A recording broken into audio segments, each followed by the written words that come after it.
think I'm here. Am I here? Are any of us really here? Am I the tree in the forest? If nobody hears me, did I actually make a sound? Probably not, making sure the mics are not muted. Hello. We are, according to our computer's clock, which is notoriously wrong, sliding in right on time. I see lots of people here, so I'm going to say hi. Hi, Silent Wayne. Hi, X. Hi, Eva. Hi, Rara. Scrolling. Hi, Mr. Spock. Hi, Tayshu. Hi, Mel. Hi, Sharon. Hi, Christy. Hi, Amira. Boo to paperwork, but I totally get you, Amira. Hi, Crow. Let's see. Scrolling. Hi, Shelby. Hi, Amy. Scrolling. I'm still scrolling. Hi, Sassy Vanessa. Scrolling. I'm still scrolling. Did I catch up yet? Scrolling. Hi, Night Owl. Scrolling. Silent Winged, I have been having an existential crisis every day for days. Hi, Susan. Hi, Kelvin. Hi, Michelle. You know what JB's going to say when he sits down, right? He will be back. He's coming. He will be here. Don't worry. Oh, good. My existence has been validated. Thank you very much. Hi. We, clearly took too long of a break because we forgot how this works. Hi, Mel. Yes, JB checked mail just the other day, and I just got pictures, so we'll put those up on Instagram for everybody to see everything that Mel got us. Thank you very much, Mel. And yes, we got your cards. Hi, Dustin. So, yeah, are you? I'll be right here. I'll be right there. Will you bring me a beverage on your way back? Yes, thank you. So, yes, and the cartoon is from, on Instagram, they're at Tofu Kitten Club. I think I'm saying that right. And this was actually art they had done, that they had shared on their Instagram, and I kind of did it about it, and so they sent me the actual one, and now it gets to live on the board. And I'm sorry, things tend to get put up, taken down. This one might have to live here forever. I'm gonna see if I can get it closer to the camera so you can get a better look at it. Oh, I hope the camera will focus. Is it focusing? Isn't that amazing? Oh my God, isn't that amazing? So, yes. And Mel, we do not mind that you sent coffee. I know you said the other day, you're like, oops, I sent coffee. It's okay. We are going through our coffee way fast now that we're drinking it with purpose. And so, yay. Hi, Tanya. So, the cider's coming, Silent Wing. That's what JB's bringing me back. Hi, Ignixia.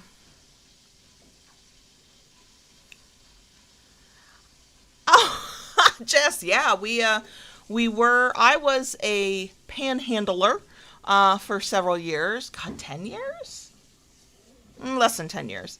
And then I was a West Coast Floridian, Tampa Bay. Now I'm a North Central Floridian. And prior to being a panhandler, yes, that's not what we call ourselves when you live in the panhandle of Florida, but that's what I'm calling us now. I was also a North Floridian from just outside of Gainesville. Archer, to be exact. If anybody knows that town, then you know something. Oh, yay! Then you know small town Florida is what I meant to say. Oh, yeah. Yeah, Tayshu, I think that is a good family motto, quite frankly. We say a lot, everything's fine. It's fine. It's not fine, but we say it. Hi, Christy. So glad all y'all are here. Yay! Hi, Tomcat. Hi, Nicole.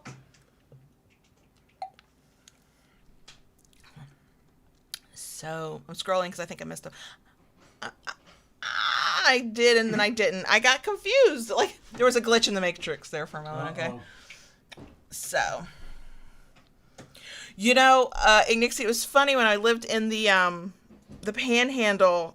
The people who were, like, from the Panhandle and the Emerald Coast specifically, which is where I ended up living, they did not like the fact that we were also known as Lower Alabama and the Redneck Riviera, but it wasn't wrong either. That's a pretty accurate description.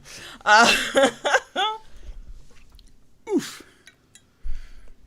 Hey, Path Girl. And just go, please say hi. You know I could just keep going. Hello, everybody. See, he's here. He's here.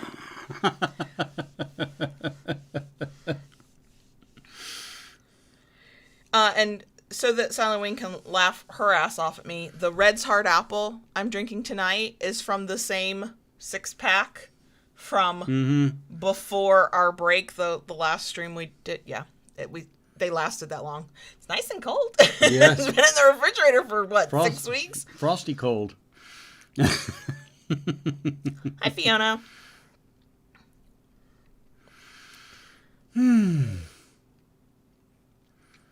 Redneck Riviera, yeah. Oh, and they for real would get offended. But I mean, we've watched the news lately, right? Just be mad at the truth. Okay, fine. Hi, Ed. So it's kind of exciting to be here. Really?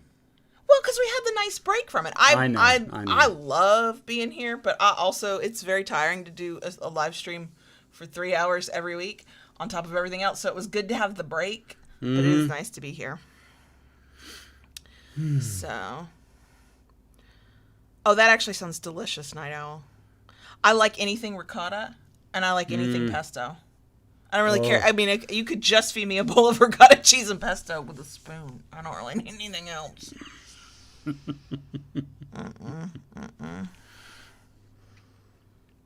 Aria, the humidity it's something else. And the further south you go in Florida, oh my God, it's the worst it gets. I have spent all of like half a day in South Florida, and I was like, I'm done. Get me back up, quote, north to Tampa Bay, because it's cooler there. Yeah. So.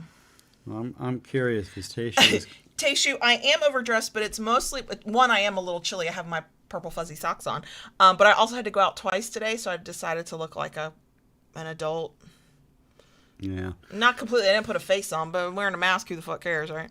So, Tayshu, just to show how crazy our weather is, this morning when we woke up, it was 42 degrees.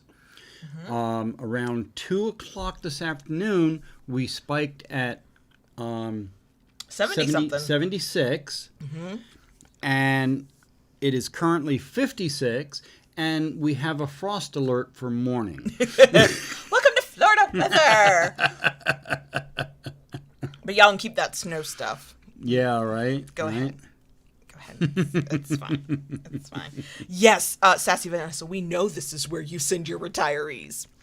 They can't drive for shit when they get down here, by the way. But they will wear shorts in our hard frost weather. So that's usually how we can find them. I'm like, oh, that's a Canadian. They're not at all cold. The Floridians are like in our parkas and our gloves. You were telling me the other day, two of our neighbors, their neighbors, 2 houses, were talking like a cross fence kind of situation. And the guy, he was in long pants, a big thick jacket, and gloves. Yeah. And the person he was talking to was in what? She was wearing yoga pants, barefoot, and a tank top. They were both experiencing the weather at the same time. Yeah. Each in their own way. In their own way. Yeah. All I could think was, well, maybe she had actually been working out. She was still hot. Because I know once I get hot, I don't really feel it. And that's entirely possible. Me, I was wearing sweats, the long sleeve shirt like this, and a hoodie. Yeah, if I can keep my feet warm, then really I could walk around in a tank top. But once my feet get cold, I'm done for. It's done. Frost alert, Mel, is it's not snow. It's not snow. It's when it's cold enough. I guess the best way to explain it, when it gets cool enough, I guess it's the dew. Probably. Any condensation of moisture in the air. Condensation of moisture in the air, it creates like a white We wake up in the morning and the grass is crunchy because it's got frost on it, and the roofs all have frost on them, which is kind of weird to see. We tend to not experience it quite as much, at least on our cars, because we have that massive tree in the front yard. We have the massive tree in the front yard, which keeps the frost off of the plants. Keeps the frost off, but it also means our vehicles are covered with leaves and bird crap, because what are those birds? Are they crows? Well, it's a mix. Birds like to very, hang out in that tree. Very early morning, there's pooping in our crows car. in there, and then when the sun comes up, they leave, and then it's a mix of cardinals and chickadees and things like that. Yeah, shitting on our cars because they're in the trees and that's over our driveway. So. Yep. Yeah. So. Yes, slippery floors and cold, crunchy. Yeah. Lots of wet. Yeah, Eva, exactly. The plants have to come in. Are the plants still in? No. Are the plants coming in, or are we just going to be like, may the odds be forever in your favor? May the odds ever be in our favor. Okay. Yep. We have brought them in, what, three times in the past now. week or 2 weeks or something? Yeah. I mean, they'll hope. There were a few times I did not bring them in for a frost, and they were fine because of the tree.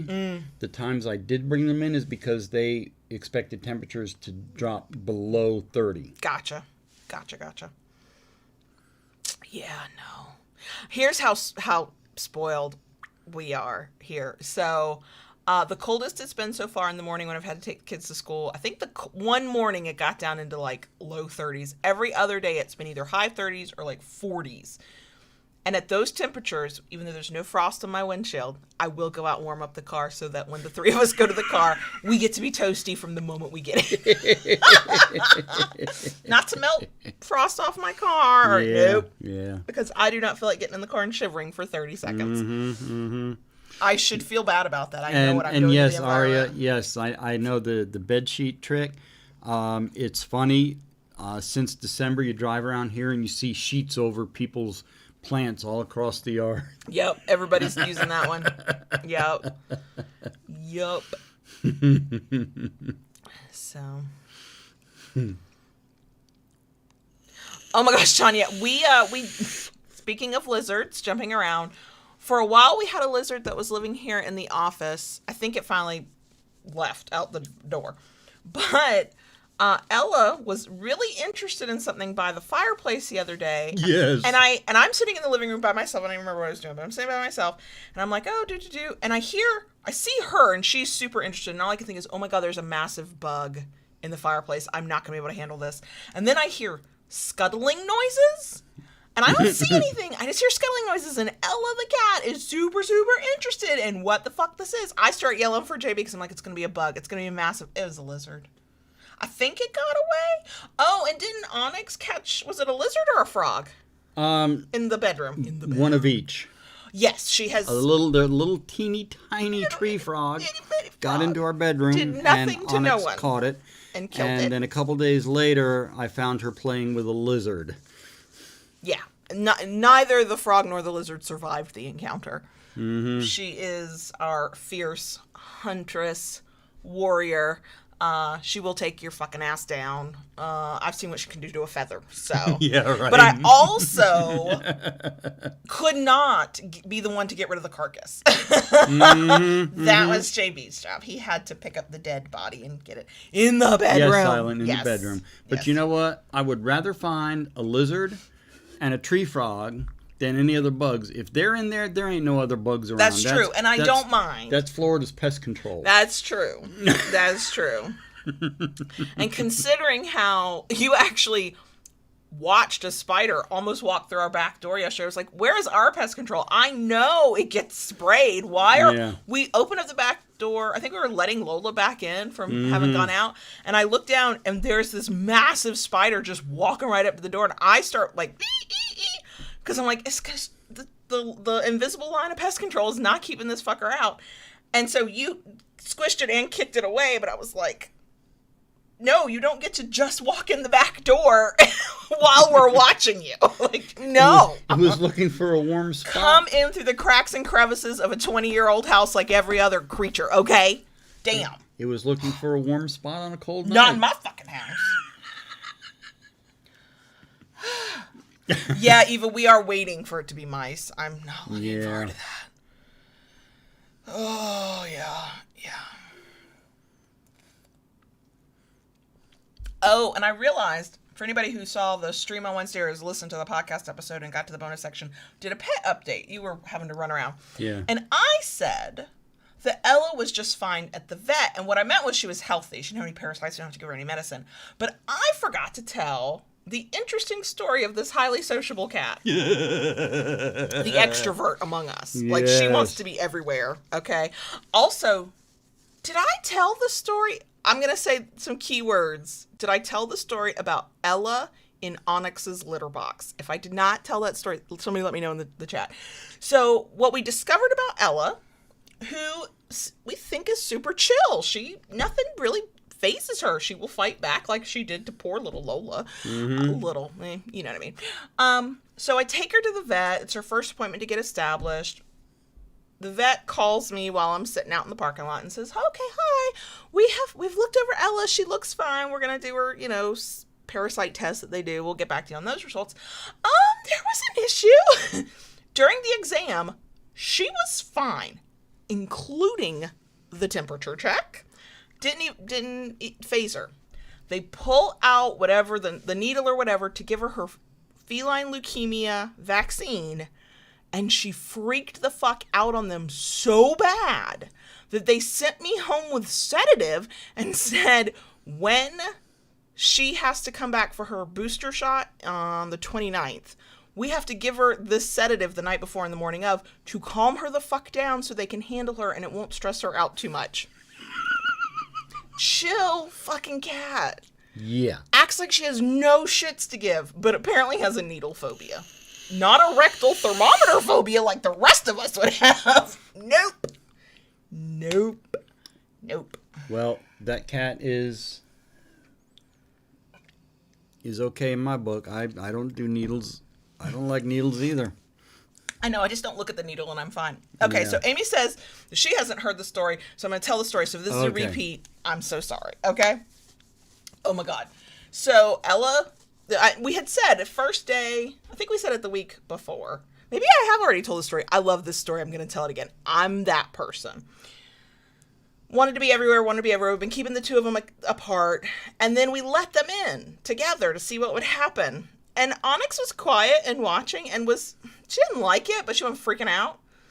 And then Ella, pretty as you please, looks at Onyx, looks to where Onyx's litter box is, boop, boop, boop, walks past her, uses her litter box while Onyx is watching, takes a fat shit, the longest pee I've ever seen. And then realizes her mistake because now she would like to leave the room where the litter box is, and Onyx is like, "No, the fuck you're not." And she cornered her in the bathroom. But Ella was like, "Sure, this is a litter box. I know it doesn't smell like me, and it smells like this cat who is giving off serious fuck you vibes. Let me just make myself at home." Yeah. Onyx has not been pleased with Ella ever since. No. We'll corner her every chance she gets, so we keep the two of them separate. Yep. So, hi, Troy. I'm drinking protein water. Yes, you're Following. hydrating. Yeah. And getting your electrolytes. Yeah. Right. I have been a nervous fucking wreck for 2 weeks, full of anxiety and existential crises. I'm having a cider, because what the fuck else is there to do? But then Ella also made the mistake at one point. Our closet is... It's like a cat's paradise in that closet. Our closet is Onyx's...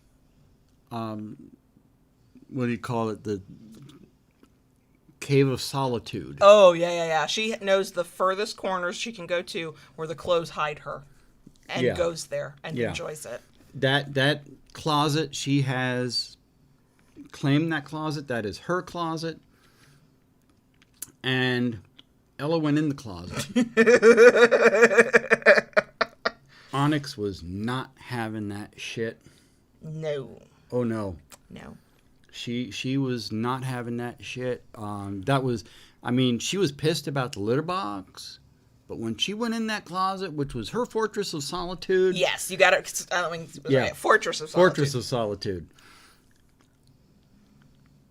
She was not having it. She was literally pissed. She was all puffed up.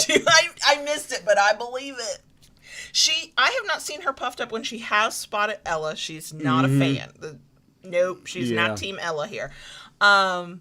she doesn't immediately attack, though. Like, she tries to be chill. Like, bitch, if you don't fuck with me, I won't fuck with you. Right. But Ella's like, the world is my oyster. This is a room that I can venture into. Then I can own this room. Now, what's funny is, because we weren't we had been reminded of hard lessons when Onyx had her first vet appointments. We had to get her in the carrier, and that was hell. So we didn't, we were figuring out Ella's personality that first day. I popped the carrier into the 15-year-old's bedroom because I was like, look, let's let her get used to this, see how she treats it. If she goes in easily, that's going to make vet appointments really good, blah, blah, blah. So it stayed in there for a while, to the point she would go in and sleep in there, and she'd play in it, and blah, blah, blah. So getting her into the carrier is super easy. I fucking love it. And so she had her appointment, and it had been in his bedroom for weeks at that point. Yeah. So after her appointment, I'm like, okay, what happens if Onyx just smells this girl? Let's find out. I bring the carrier into the bedroom. I kind of set it off to the side. It's not like all up in her face or anything. And we're thinking, okay, she's gonna avoid it. I'm expecting her to pee in it. Like, I didn't know what was gonna happen. Onyx is fucking sleeping in the thing now. Yep. Doesn't want anything to do with Ella. Happy to sleep all over her scent. Yeah. So you tell me, I don't know. Oh my gosh. So now, yeah, I am discovering that I am Onyx and Onyx is me. I'm not good with new people in my space. I'm not good with too much activity. Please don't look at me too closely while I'm eating. And can you just leave the room? I'd like to be alone now. She should love me more. Carrie asked, Ella was technically the 15-year-old's Christmas present, but really, she's the second cat in the household. Polar opposite of Onyx.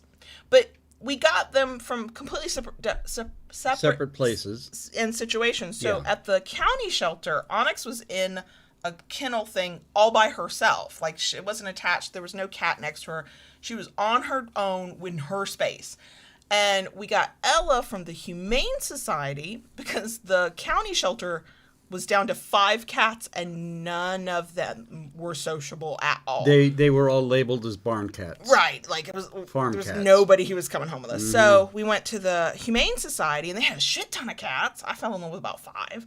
Really, 1, 2, 3. There's a possibility, Silent Wing, yes. Yes, I do. I puff up. I bristle. I go through all those. Yes. And if you use my litter box, I'm really gonna be pissed. So in that situation at the Humane Society, they have 2 rooms, a kitten room and an adult cat room. But these are open layouts where these cats, they can be off in their corner, they can be up high, they can be down low. They can congregate together or be separate, but they're all sharing the space, sharing the litter boxes, sharing the food. And Ella's like, I'm used to going wherever. If there's a litter box, I use it. If there's this, she has no concept that might be somebody's space. No concept of personal space. None. Yeah. No. Well, even today, we have a big cushion for the dog in the living room in front of the fireplace. Oh my God, that was so funny. And we're eating dinner, and the fur kids have all eaten.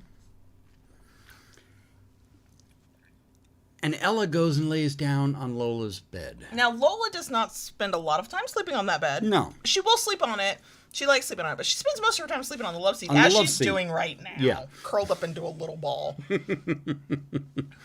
So she's on there. Lola sees her sleeping on this bed.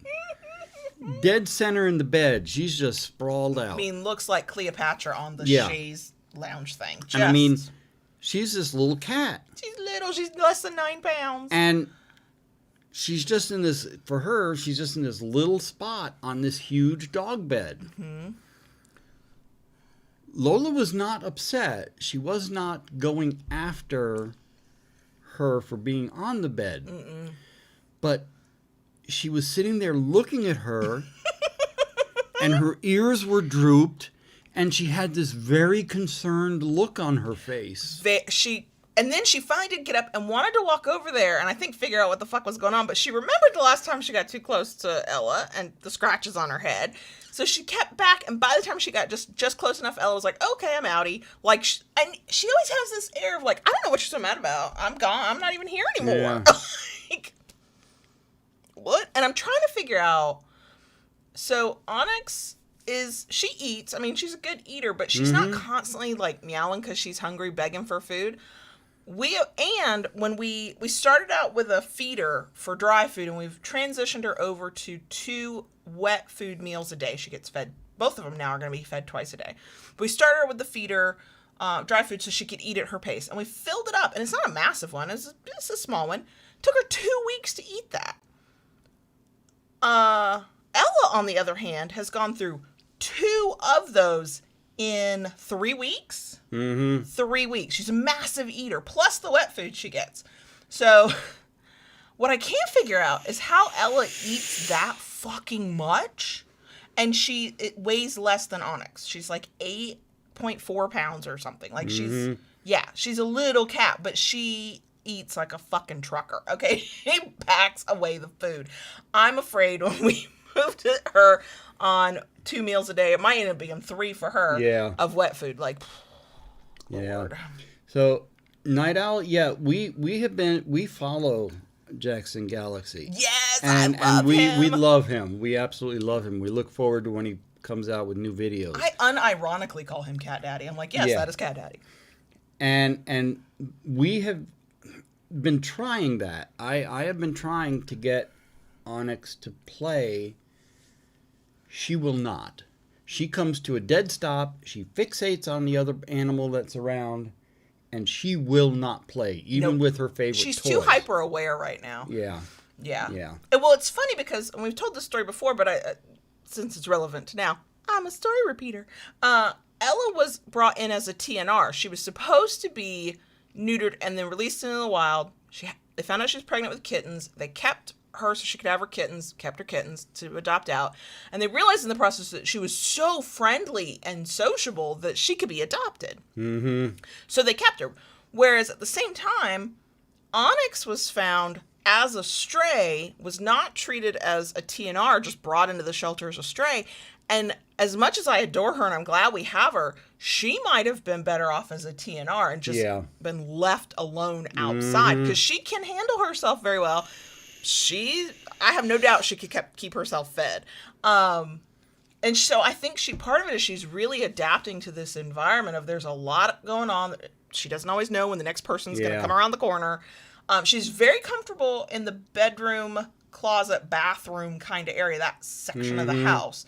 And she's comfortable when she thinks it's really quiet in the living room, coming out of the living room, getting in the windowsill, hanging out there. Now, lately, a few times when I've been on the sofa in the living room, and it's kind of quiet in the house, she has come out and sat with me. Onyx has, and that's new. Yeah. So, but what's funny, I noticed this tonight, and it actually has been kind of happening all at dinner time.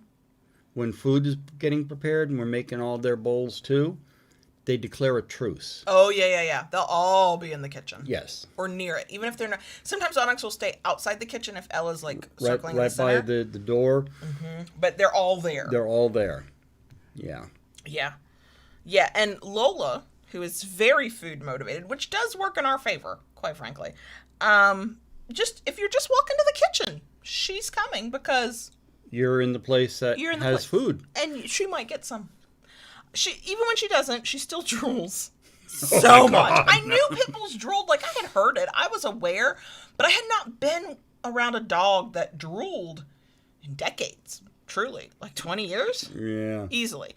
So I was not prepared. But my favorite part of Lola drooling are the spit bubbles that hang off her jowls. Like, and when some of them are huge. And you can watch them grow because you can tell she's like breathing a little harder. She's like, oh my God, there's food. I smell it. And the spit bubble goes bigger and bigger and bigger until finally it'll pop. She does not like getting her baths. She tolerates them because she's a good girl. She doesn't like get too feisty. She doesn't fight it, but she really doesn't like it. She doesn't know why you're being so mean to her. So of course we bribe her with food. And before you even get her in the tub, sometimes you're holding out the treat. She does not want to get in the tub, but she really wants the treat. And so she's torn. She's like, you're holding a treat and I want the treat, but you're in the cold, hard place where the scary water is. I don't know what to do. So what happens is she just blows spit bubbles off her jowls. Sometimes it's like a cluster of them just sitting there. Yeah. Yeah. It's, oh my God. It's hilarious. It's hilarious. It is. But we bought one and we were gifted some. Thank you, Lindsay, out there. Those flat liquor things that you get for usually for their pet. I don't know what the things are called. They're feeders, but they're flat, and so you spread like a wet thing, like peanut butter or their wet canned food or whatever, over it, and they can lick it up. And they have suctions, so they can stick to the wall or the floor. Exactly. Yeah. So we use that during her bath time, and she actually responds better to her wet dog food than to peanut butter. Yeah. And I'm like, yeah. Who are you? I thought you were my dog and you would do anything for peanut butter. She will do some, you know that whole saying from the old commercial, what would you do for a Klondike bar?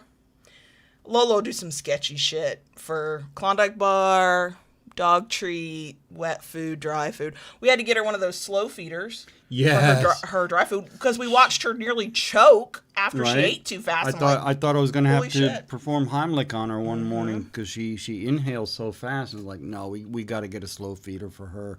And that has worked incredibly well with her in the morning.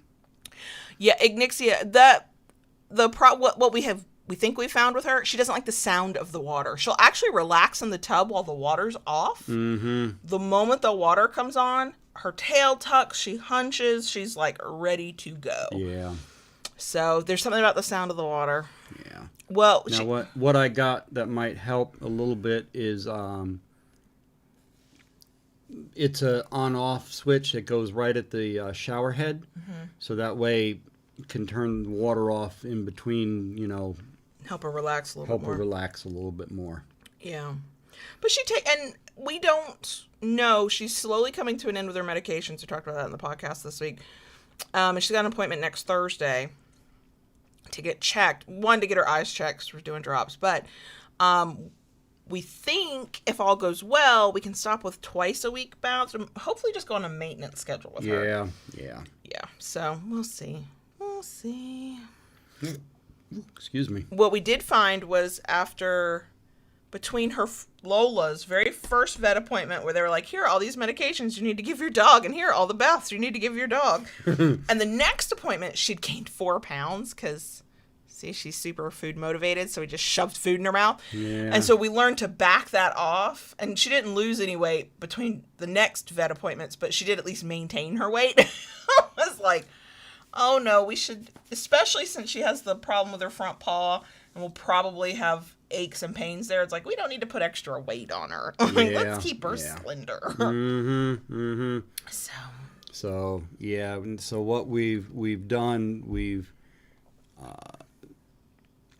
her bath time is her meal time now. Basically, yeah. Like we load that feeder thing up with her wet food. With what we would give her for dinner. Yeah. Yeah.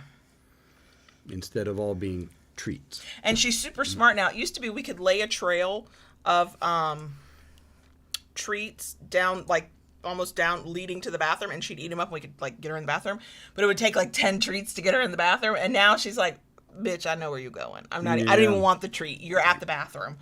So, and if we are a buffering for you, we know. Yeah, it appears to be YouTube. It's not. Yeah, I think it's YouTube, but we'll do a couple things here.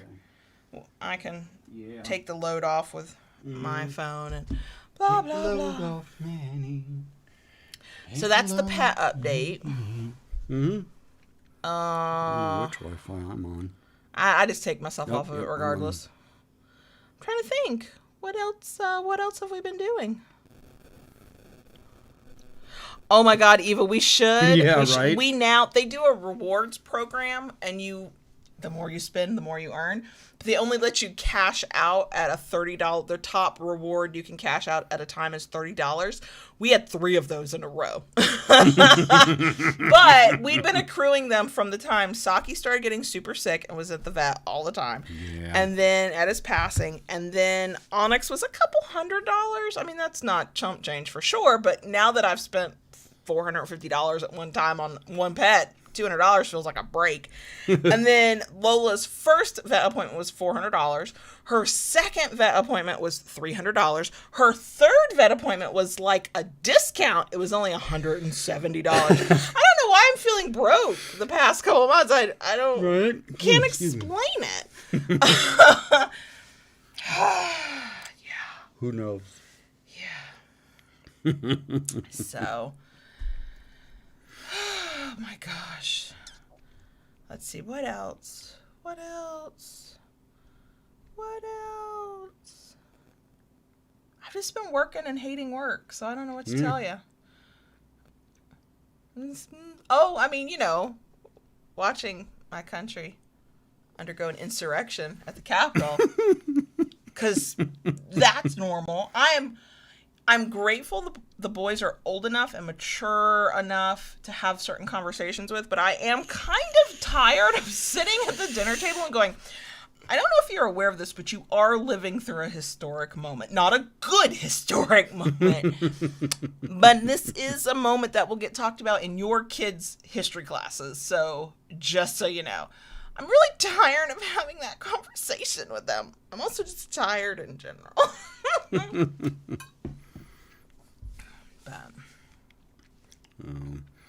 Yes, Calvin, and we need a new fence. It's not like we need it tomorrow. We just know that we, maybe have another, if we have a quiet year, we probably have it in a year or so, we really need to replace the fucking thing. Yeah, us having to have a shitty boss. She doesn't know about boundaries. She doesn't understand limits.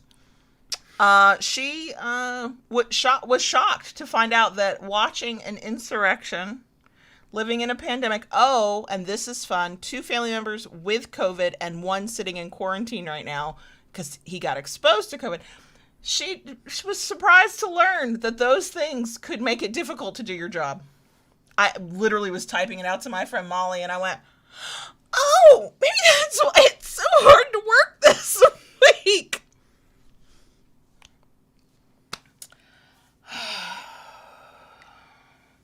So one of my relatives that got COVID, he was exposed at work.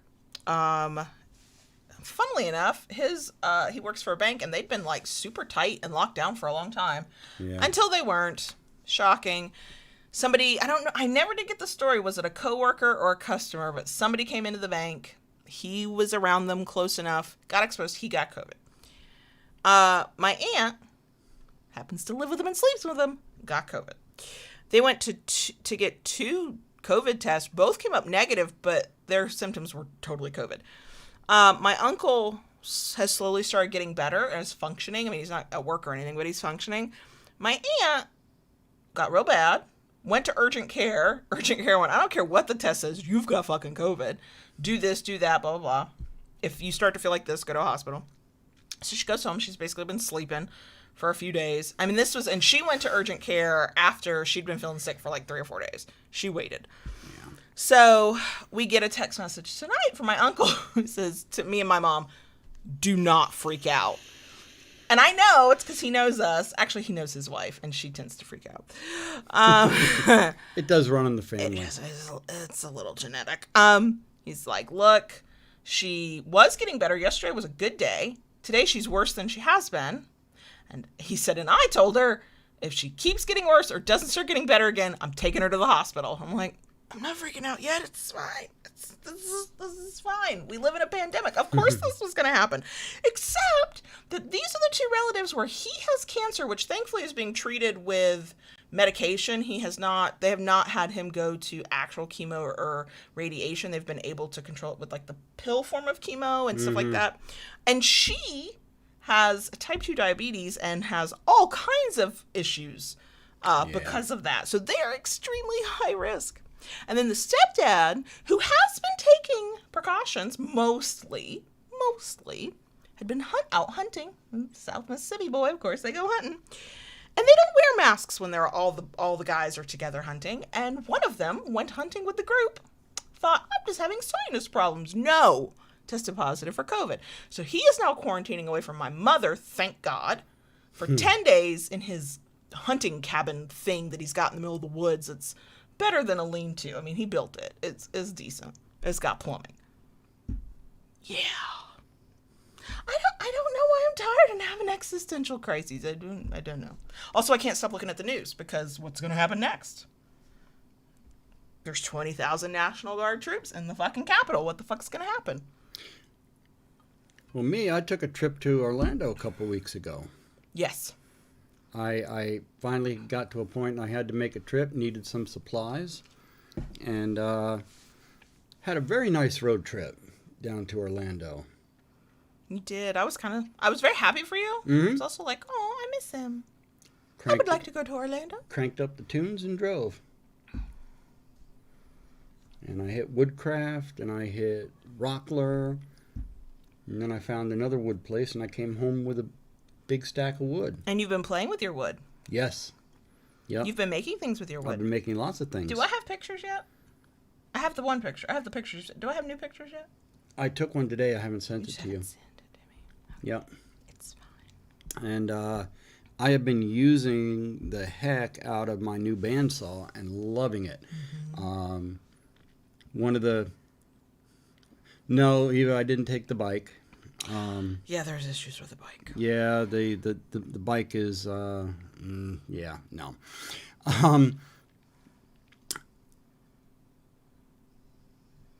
But one of the things I needed was some parts to connect the new bandsaw to my dust collection. So I got that, and since then I have been using the bandsaw and just having at it. You have. You've been doing a lot. Getting a lot done. Yep. So it's been nice to finally have a bandsaw that really works and does what it's supposed to. And I know it's funny though. Which is good. You got so into using your bandsaw, you haven't done. You were supposed to go shed shopping. Say that 10 times. Shed shopping. Shed shopping. That's 2. Shed shopping. Shed shopping. Shed shopping. Shed shopping. Shed shopping. Shed shopping. Shed shopping. Shed shopping. Shed shopping. Yeah. I said it 10 times fast. Well, right. not fast. Ignitia, I had, and this past trip, that's exactly where I went to. That's awesome. I went to the Amazon Exotic Woods. What an amazing place. I was like a kid in a candy store. Mr. Spock, they do have a pulse ox thing, and because my aunt also has asthma, like not the worst asthma, but not good asthma. And so based on her standard readings, she's currently at a pulse ox of 87, and that actually does not worry them based on her normal baseline. But I was like, wait, I've read the articles. 87 cannot possibly be good. Yeah. Yeah, they've got tons of medical equipment at their house with all their combined issues. Yeah. Yeah, so they are monitoring it. I think that's why I keep my phone around me. I always do anyway, but I really will now because if she goes to the hospital, I can't go see her, but yeah, gotta know about it. I was Ignitia. I was impressed with the inventory of wood that they have there. It was really cool. I mean, they have 3 rooms. You walk in and they have their main area there, and they have a lot of different wood. Then you go off to the right, and they have all kinds of like spindle wood. And then off to the left is kind of like their warehouse where they have all their plank wood and board wood. Oh man, it was great. It was great. Yeah, I had known about them for a little bit. Unfortunately, most of the trips I've made down there when I go to Woodcraft or Rockler has been on a Saturday, and they're not open on the weekend. So this time I planned the trip specifically for a Friday so I could get there that they're open. And it was well worth it. Well worth it. I just want you to buy more Purple Heart which you did, I know. I And I want more eucalyptus in our life, and I want I'll take is it called rosewood? That the other red one that I like. Yeah, the It's rosewood. I like Yes, that one too. yes. I like the rosewood myself. The now Amazon, they did have some Purple Heart, but it was big board. I'm okay with that. Buy all the big pieces. Make more stuff. Woodcraft and Rockler, the pieces I was looking for, they did not have a big inventory. They're still having a hard time getting stock, but I bought out what they had.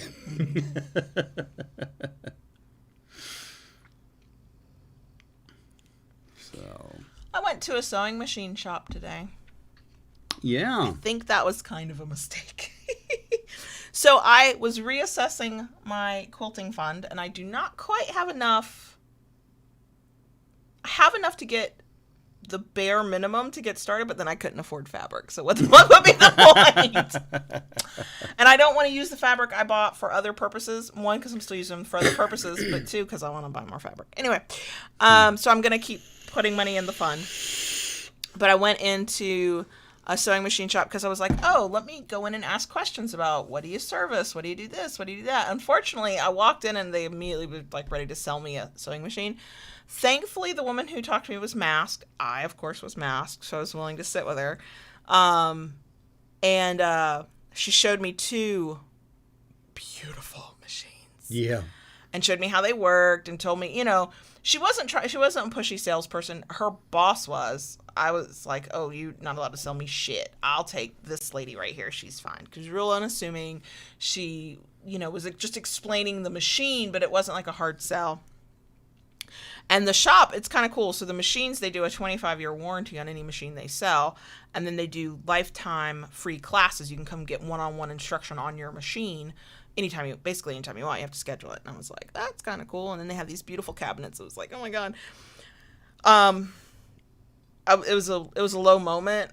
Even though it makes no sense on fucking planet to spend that much money when I don't even know how to sew a straight line or thread a needle on a sewing machine. Let's be clear here. It was like, $3,500 for the cabinet that I don't have room for, and this machine that basically could just piece the quilt for me. What does it need me for?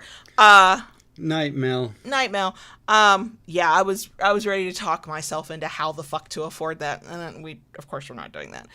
So yeah, I'm just gonna go back to saving a little bit longer, get up to what I said I needed at the very beginning. I was not wrong. Mm-hmm. I really do need that to have everything I want to get started and to have the machine I want, because I did find I think I found a machine. So yeah. But I did go in. One of the sewing machines was purple. It was like bright, not lilac, not pale, is that a purple? Bright fucking jewel-toned purple. And then I didn't like the machine because she showed me a Janome and I was like, ooh, this is super cool. And she showed me how it worked, and it was intuitive to me. I was like, I get this. And then she said, you keep eyeing that purple one. Would you like to see how that works? I was like, yes, please. I would like to see how this one works. And so she shows me, and I'm like, this is not intuitive like the Janome. And she was like, it's okay. It's a good machine. I was like, it's also the fucking purple one. So. Oh, Ignix, yeah, I want to do so many kink things with quilting. I just can't even tell you. There's so many things. So, yeah. So, it's delayed a little bit longer. It's actually kind of okay that it's delayed a little bit longer. I took on a big project with a client, which is my own fucking fault, but whatever. Hopefully it'll mean the money till I can sock away in the quilt savings account. So that's been kind of hectic, but yeah, it was purple. Mm-hmm. It was the most beautiful purple ever. It was also the less expensive of the two, but I really did like that Janome. It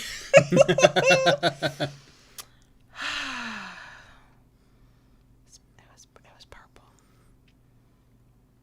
I mean, how do I not have a purple? Oh, and I don't know if I should blame Silent Winged or who else I need to blame, but I'm not. I don't think I am. But I have had a moment of, should I start a Twitch account? And should I show myself, let myself stream my quilting adventure of not knowing what the fuck I'm doing so everybody can laugh with me? I'm sure the internet would laugh with me and not at me. Yeah, because the internet's known for that. I'm not going to do that because who the fuck has time for that? But I did think about it. So. Oh, a mermaid blanket. Oh, Christina, that sounds lovely. Eva, that blank card is a folded card because it's got like a picture on it that we won't let anybody see because it's of somebody's actual face and of their family's face. So, but we wanted it up there so that they would know that I was up there. Yep. So, Silent, you're such an enabler. Y'all, I'm not gonna lie. We are in our first month of Kinky Book Club. And I can't get the damn book finished in time for JB to... I mean, we will. I will make it happen if I'm reading up at fucking midnight. I have not read another book this month because I've been trying to get back through Tongue-Tied, which I've read before, so it shouldn't be long, because I've been trying to take notes so I have something intelligent to fucking say when we do the video. And I got to get it done in time for you to have time to go back through it. Right. I can't even get that done. How the fuck would I... I don't even know how to stream on Twitch. Like, I don't know anything about it. I don't know anything. I just... And also I'm for shit at taking advice. Like I get Onyx like when people try and tell me what to do. So says the submissive, I'm aware of the irony. Okay. I have to be in a very specific headspace to take legit critique. Like I have to gear up for it. It's like I'm hot. My anxiety. I'm hot because of the cider, but now I got hot thinking Would you about like another? Yes, please. I got hot thinking about being publicly critiqued too, because I'm a perfectionist. So, but I have thought of it. We've also thought of, not gonna lie, figuring out if we could start a vanilla YouTube channel that wouldn't get demonetized, so maybe we can make more than 7 cents on a video. But I was like, we've been watching too many big YouTubers who have a channel of like 1 million and then they make a side channel and like a third of their million goes over and they're immediately quadrillionaires or something. I was like, no, I was like, what would we talk about that's vanilla that we don't already talk about in our kink stuff? Because our lives are so blended. There's not a separation. What the fuck?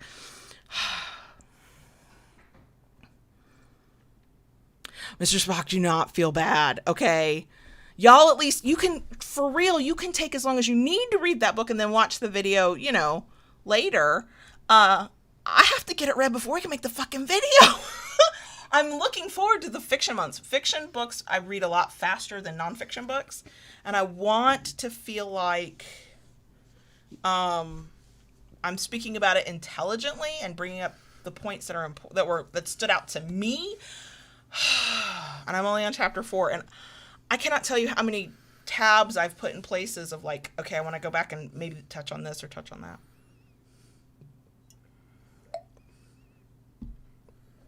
So, it's okay, y'all. No pressure on Kinky Book Club. Oh, Silent Winged, when JB and I have shared a book, and I don't know if you may have already thought of this, we tend to use 2 bookmarks, and so we just carefully keep the other one's bookmark in place if one of us gets ahead or when one of us gets ahead.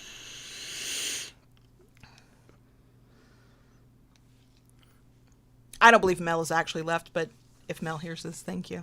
I don't know.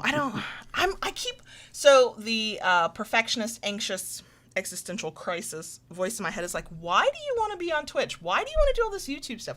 Why do you want to make all these podcasts? Like, why? And I don't have a good answer. Why ask why? I know, I don't have a good answer. Yeah. X, you were not wrong about that. Not wrong I about was reading that. chapter 1 for the second time and I was like, fuck, I feel like everybody needs to hear this. I don't think it's an audiobook yet, but God, if it ever becomes an audiobook, I can't remember right now because it's late at night. If it ever becomes an audiobook, like that would get it in more people's heads. So that makes sense. Okay, that makes sense. Okay. Yes. Okay. Oh my God.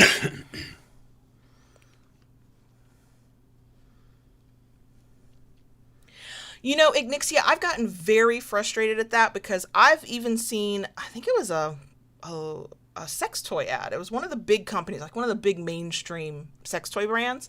And obviously it wasn't like super like lascivious. They weren't like showing how a sex toy works, but it was clearly that brand. And I was like, wait, they can buy ads from you? Probably at crazy prices, probably only limited, whatever. But you can't let me make more than 7 cents a video. And that's not completely true. No, we do make 7 cents on some videos. We've made a whole $3 on some of our highest viewed videos. If they will serve ads to it. Rolling in the YouTube dough. I can't wait to be what I kind of wish I feel like I should do? A lot of YouTubers will do this is how I made $1 million, or I have this many followers and this is how much I made on YouTube this year. I feel like going, you know what? Let's do that. Let's carry that trend on and let's be a demonetized baby channel. We are a baby channel. I know how small we are. Okay, we're not rolling in any money. Let's really fucking talk about this shit. And I'm like, no, I don't want to embarrass myself with my 7 cents per video track record. And yeah, silent. There was a ding. I forgot to silence my phone. Oh man.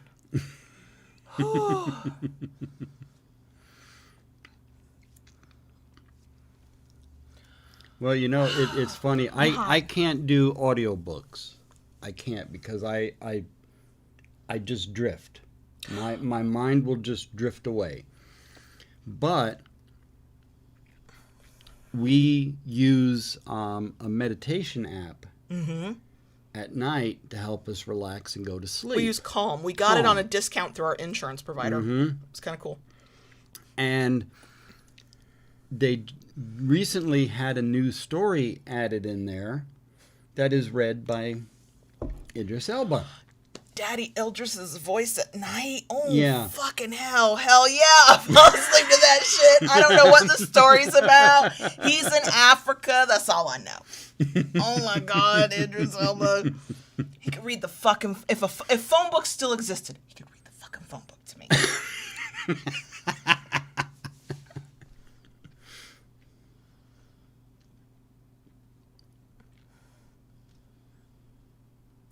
Carrie, I missed this question. I'm sorry. The Kinky Book Club is super easy. It's just there's both a page and a blog post on our website, lovingbdsm.net, and it lists the books. You just pick the month you want to join in based on which books interest you. You read the book that month.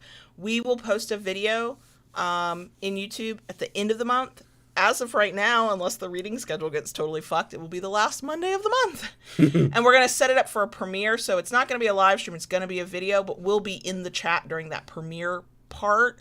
So if you want to talk to us about what we're saying in the video. And then for patrons, Patreon members, kinky patrons who have paid to join us, they get access to one other level of that, which is the Kinky Book Club channel in our patron-only Discord server. But you don't have to do that to be a part of the other part. So we've kept it completely on YouTube and super simple. You can go at your own pace, so you can watch the video when you finish the book and want to.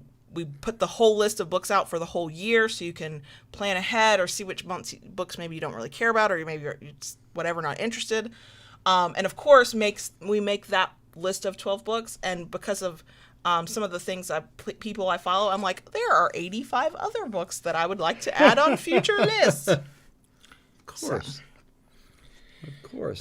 I have said, and I still think this is true for me, audiobooks are not for me because I know how I get when I listen to podcasts. But my favorite podcasts are narrative in form as long as they're nonfiction. So I listen to some business ones. I listen to Stuff You Missed in History Class, which I love them. So I think what I could possibly do is listen to nonfiction books, because I think in my head that would be like a podcast. Gotcha. I still don't think I could listen to fiction through an audiobook. I think I would not hold on to as many details as I would like to hold on to. I have listened to fiction on podcast, though. I listened to, and I still have 4 episodes left of it, Tumen Bay. And that is a podcast, fictional podcast made for podcast. So they use sound effects, and they're not like reading the narrative of a book. They've taken out all the description you would get in a story, and they've filled that in with with the sound effects and the change in voice tone of the person and blah, blah, blah. So there's not a narrator there. And I really enjoyed that. And if an audiobook was done that way, where it was literally acted out instead of just reading the words on the page, I think I could totally listen to that. Okay. All right. So, but yeah. I mean, I don't know if the Calm app added something to Netflix. I have not heard that, so I don't know. We only did the Calm app because, our insurance provider, it was one of the perks they offered. They were like, here, you can get, I think it was like 25 or 30% discount or something for the full functionality of Calm. And we were struggling with our sleep. And I was like, what if we listen to meditative stuff at night? And it fucking works for us. Before Daddy Idris showed up in the Calm app, he's a new story. Our go-to was Lucy Liu. I know a lot about Chinese New Year now, thanks to Lucy Liu. Lucy Liu. And she tells it through the story of this little girl named Mei, right? Yeah. And I have some harsh words for Mei, but I like Lucy Liu's voice. That's very soothing. And then there was the other one that we listened to a lot. It's not my favorite. It's Kelly Rowland does that story. Yeah. And you would think I would like that story. It's about a little baby dragon who's purple. And the princess who finds the little baby dragon loves the color purple. And I'm like, I too like the color purple. I don't like that story.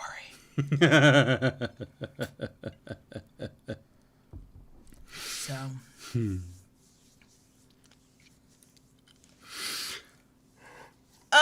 Eva no. I did one. I did a list of some of our favorites and recommendeds. I think last year in a blog post, but even that wasn't everything. I don't think I have put that together. I probably can. I probably should. Or maybe I have. Well, hell, I've got the internet at my fingertips right here. I don't know why I'm acting like I can't go find out. Hold on, please. Come on, get your poop in a group. Uh-oh, you're teasing them with a new one.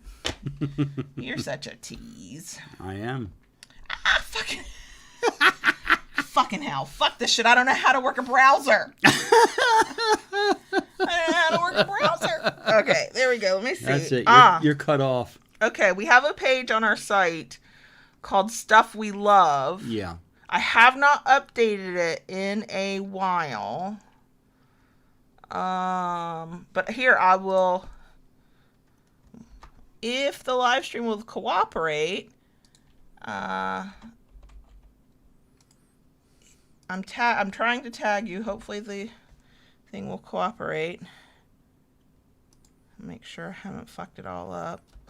Okay, there we go. That is our list of recommended. So... Silent Winged, I don't know if that's the purple baby dragon's name.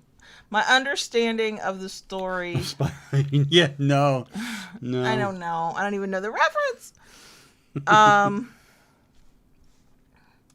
Yeah, apparently I haven't updated this list in a while. Yeah, no, we need to. I do. I actually need to take some stuff off, too.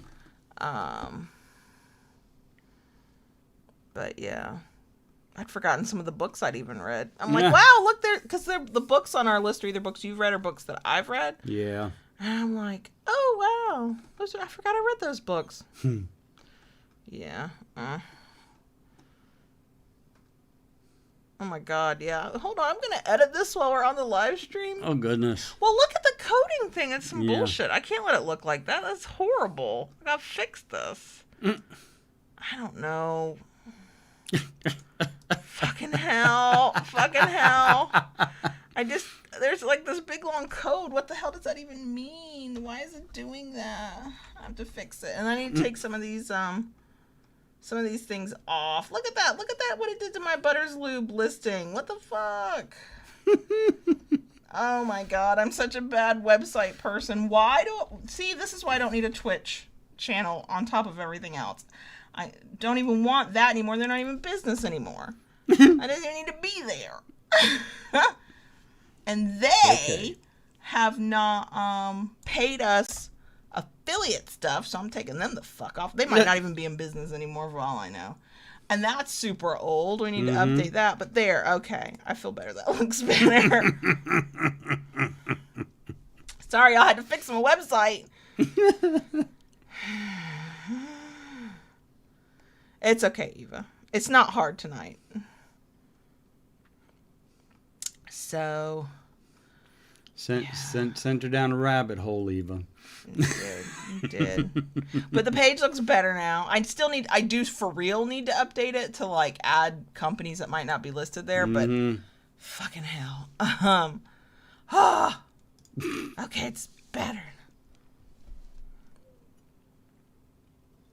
I was like, wait, why is there a water ring on the table? Because you're not using the coaster. I know, because the old drink was on the coaster. I got... anything else going on? Well, FUPA, FUPA, is it? Please correct Fabulous? Us.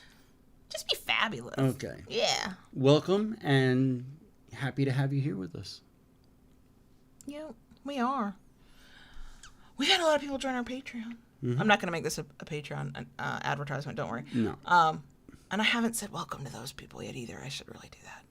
Oh, we also need to record a podcast for them. I'm remembering. I know it's only the 15th. I know. Sorry, you're getting a bit of a... there's an expression. Stream of consciousness. So... Michelle, we do not have a Facebook. I have I have a Kayla Lord's Facebook page that I never go look at anymore. Yeah. The only reason I'm even still on Facebook under my legal name is so that I can manage all the pages I do. 2, for clients who pay me to manage those pages, and then my author page is Kayla Lords, and then the Kinkeries page, and then a couple others. So we have a very tenacious relationship with Facebook. Yeah.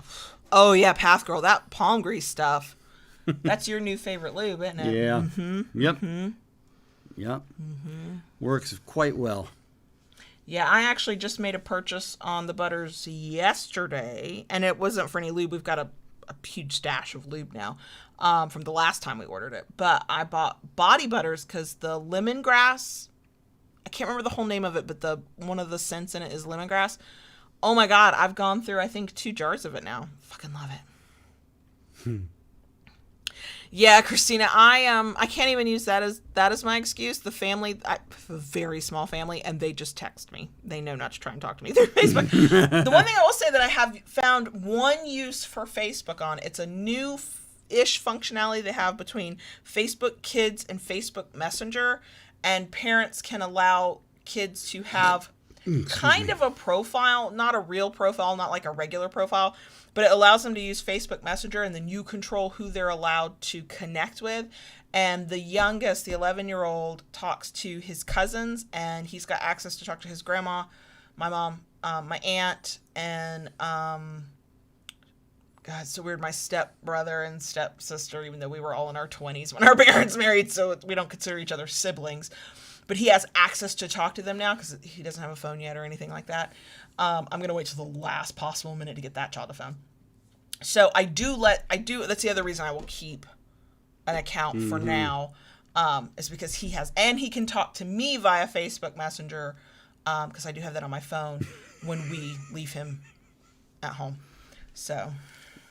Living dangerously there, Silent Wing. I'm missing it. Oh, gray hair. I would say you're a nice salt and pepper. You're not quite a silver fox yet. I mean, you're a fox, but you're a salt and pepper fox, not a silver fox.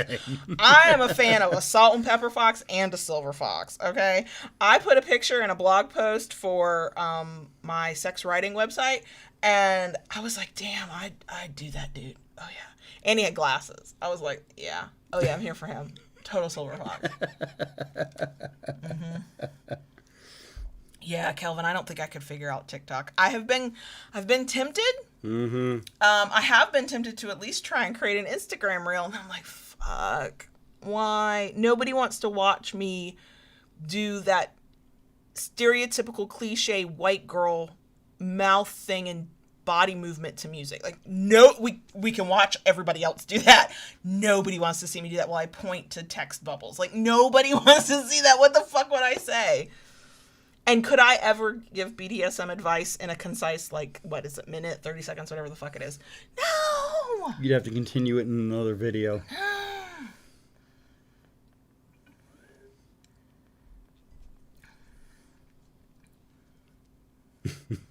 You know what, Tonka? I'd actually love to go white, because then any purple dye I put in my hair, fucking pop. Because I won't bleach my hair to get the really, really vibrant purple I want. I've done it a couple times, and I'm not doing that again. But, yeah. So I'm actually ready to finally go full whatever I'm going to go. So.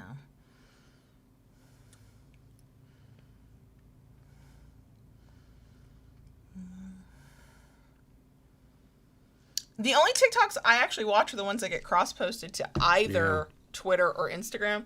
And the ones that, like, kind of blow up and go viral, they've been great. I've really enjoyed them. But the idea of trying to make one, I'm like, I don't think TikTok was made for me. And I certainly was not made for TikTok.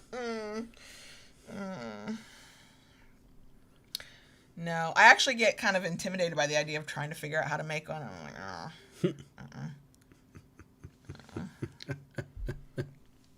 oh my God, I'm hot and flushed. He's been drinking and ranting.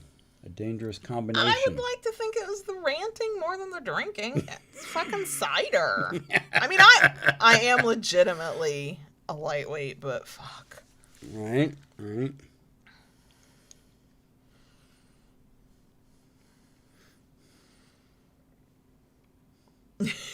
Well, see, if I would, like, just go get my hair done, I'd have the purple I usually have, but it's really hard with the numbers going up to be like, you know what I should go do? Sit in the hair salon for 3 hours.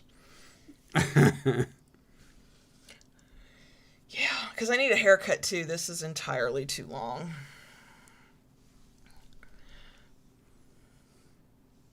Yeah, you were shocked when you found out I have a TikTok account. I know, I was, but you know what? I don't know why I was shocked, because you are the social butterfly and the social coordinator. Now, not the social poster to the social medias. That would be me. But you connect with people. You just love to connect with people. Yeah. And I love to connect with some of the people. And I haven't been connecting with anybody lately. Well, online you have been. There's always a chat box up for somebody, or a DM box up. Unless you're just talking to the same person over and over again. I haven't been talking to anybody lately. Because you're playing with your fucking saw. Yeah. Right. Yeah. Oh God, Tomcat, I don't know what I'm going to do when our oldest is 18. I'm not ready to have an adult. He is beyond ready to be one. Yeah.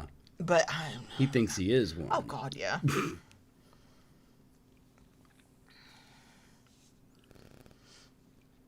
I know, Ignixie, and I know it can be done. I know. I just wish I felt comfortable I need to get my eyebrows waxed. Like, seriously, they are about to be an overgrown forest, encroaching, taking back the land. Yeah.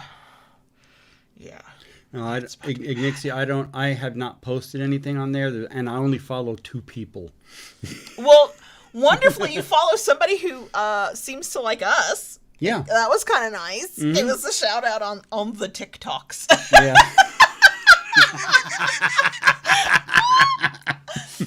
Let me be as old as I feel, okay? I fucking feel every 41st year here. Every one of my 41 years.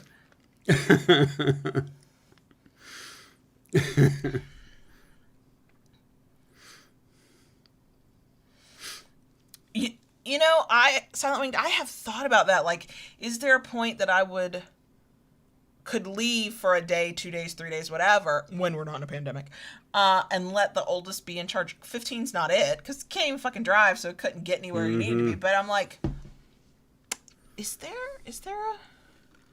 Will I? How old will he have to be? 17? The cusp of his 18th birthday? I don't know. Will he have to be 21? I don't know.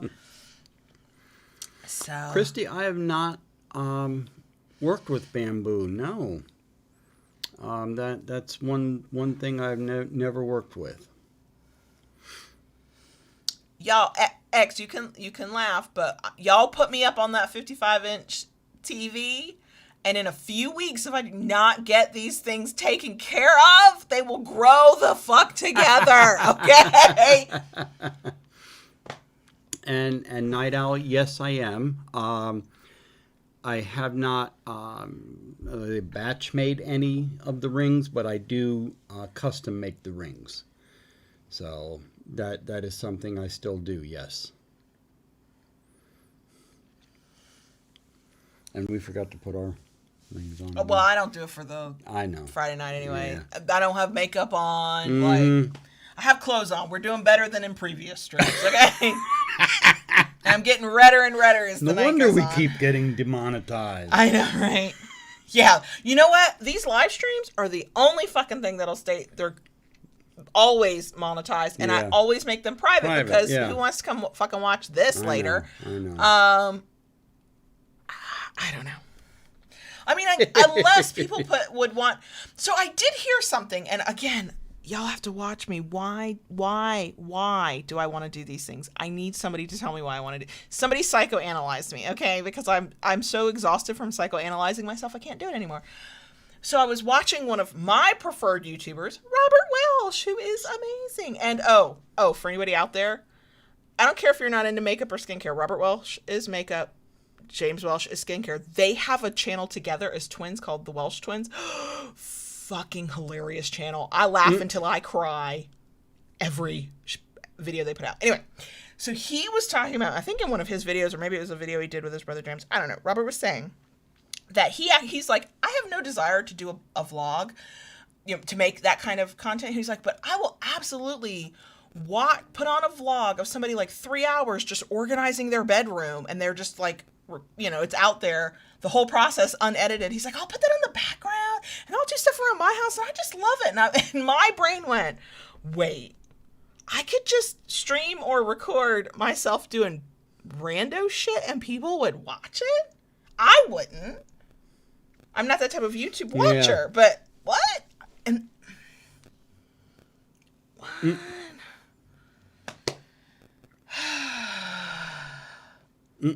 Oh, I have not subscribed to Alex, but I will watch her videos. I'm not as into her side channel, Alex Talks, but I do like her.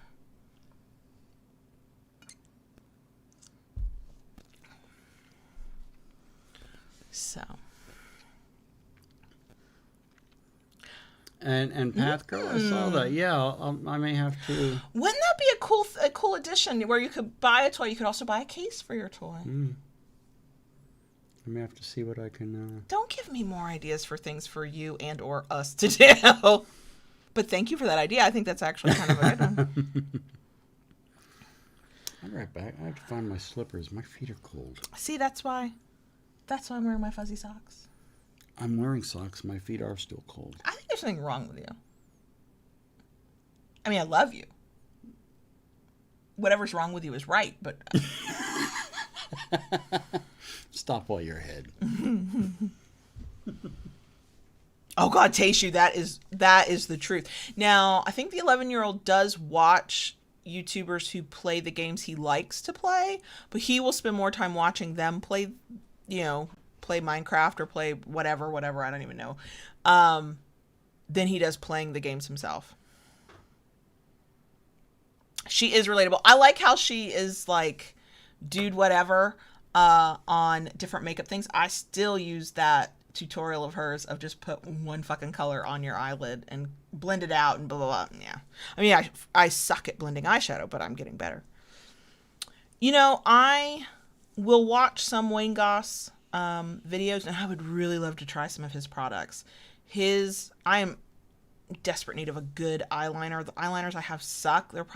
They just suck. They're the cheapy ones. They don't stay in my waterline good. And I would really like to try his. I'd also like to try others. I'd also like to have the disposable income to try all the makeup I'd like to try.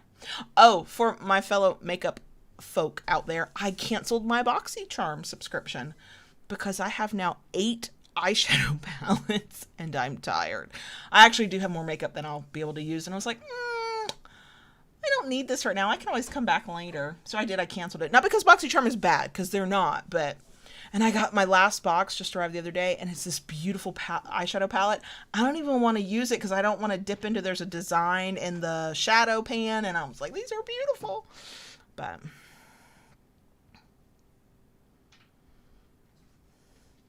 oh,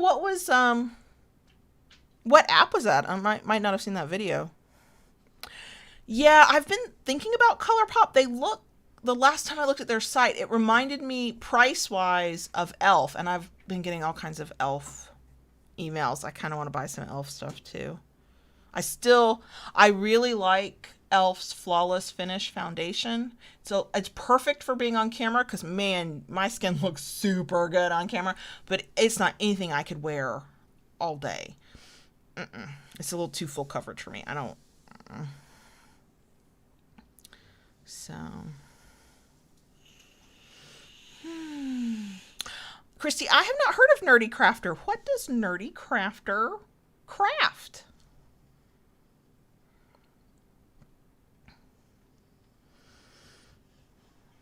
Now, I have heard good things about Jeffree Star's products. I've heard so many bad things about Jeffree Star from all the commentary YouTube channels that I will pass, but I have heard the products are good. I have heard that. Oh, my new favorite channel, and I actually subscribe to both of his channels, is D'Angelo Wallace. I don't agree with him on everything, but I love how he presents. And he's commentary. He'll take on a subject. He starts nearly every video with, welcome back to me talking about whatever I want to talk about. And I'm like, yeah. So, Christina, I just breathe through them and try to find a cool place. I thankfully tend to only get hot flashes at night, either when I'm in bed going to sleep or first thing when I wake up.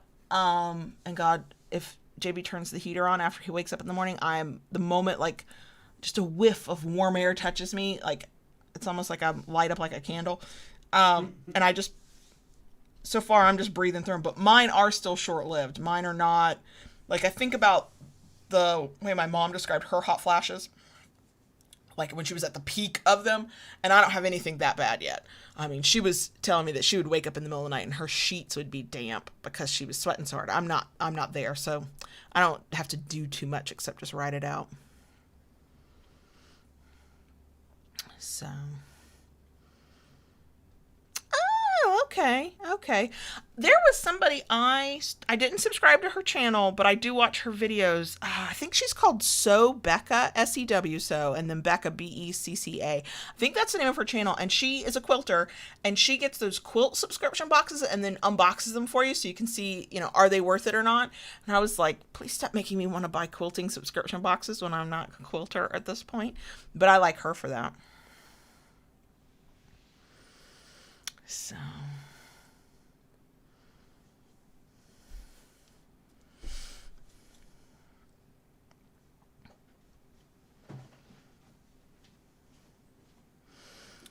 But. Okay. All is well with the world now. Okay. Was anything wrong with the world? Yeah, my feet were cold. Well, yeah, but you fixed that 5 minutes ago. I know. Oh, okay.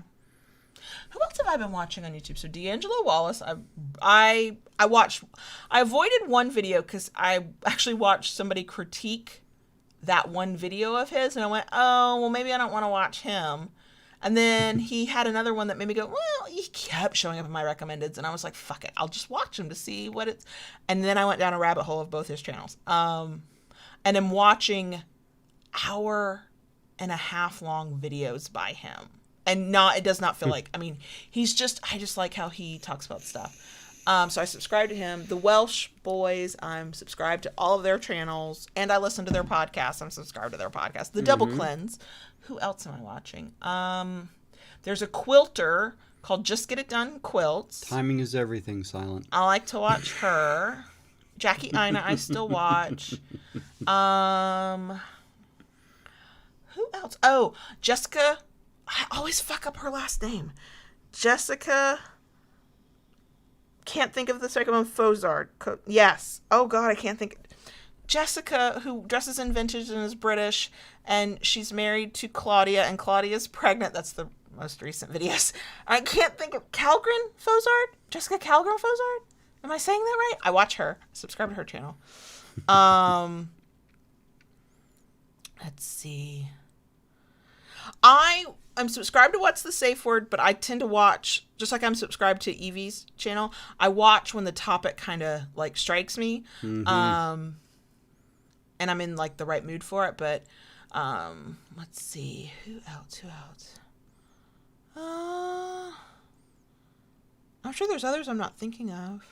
Because if they're not I'm subscribed to the official Doctor Who channel, so sometimes I just go through and watch a bunch of clips. I'm also subscribed to Sarah Milligan's comedy channel. I like her. She's funny. She's British. I just like her humor.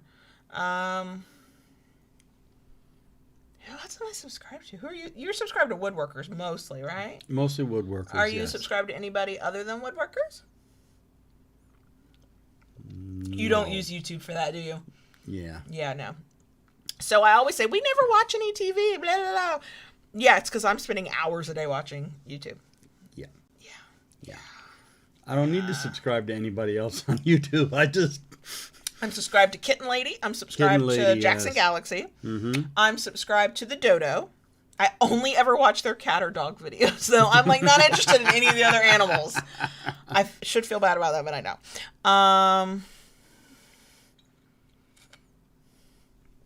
Let's see. I will watch Lindsay Ellis when she comes up, but I'm not subscribed to her channel, and I don't know why. I've watched most of her videos. I'm subscribed to Evelyn from the Internets. I think she's hilarious. What's that? There's a financial channel. 2 Cents. I'm subscribed to that one. Tasha, we're so glad that we do. Yeah. And I actually feel like I need to kind of cull through that because I can't keep up. Some days I just can't keep up with my watching. Night, Kelvin. Good night. I either woodworking videos or I watch a lot of music. I have another one. Yeah, you do watch a lot of music or Yeah. just music stuff. I'm also subscribed to Skepchick. She's a skeptic. I like her. Even when I don't agree with her, I like how she lays out an argument. Yeah. I might need to go out and go through and weed through some folks. It's a lot. Well, and see, though, they all go through these, other than the Welsh boys, because they're, like, consistent, almost like a fucking clock. A lot of the others don't post regularly, so I'm like, I don't need to, it's fine. And then, like, today, she used to be called Read with Cindy, and her channel's now called With Cindy. I was just thinking about fucking love her. Yeah. Oh my god. Yeah, I watch all her fucking videos. She's mostly booktube, but now she will do videos of her reacting to like trash movies or just rom-coms or whatever. But yeah, I love Cindy.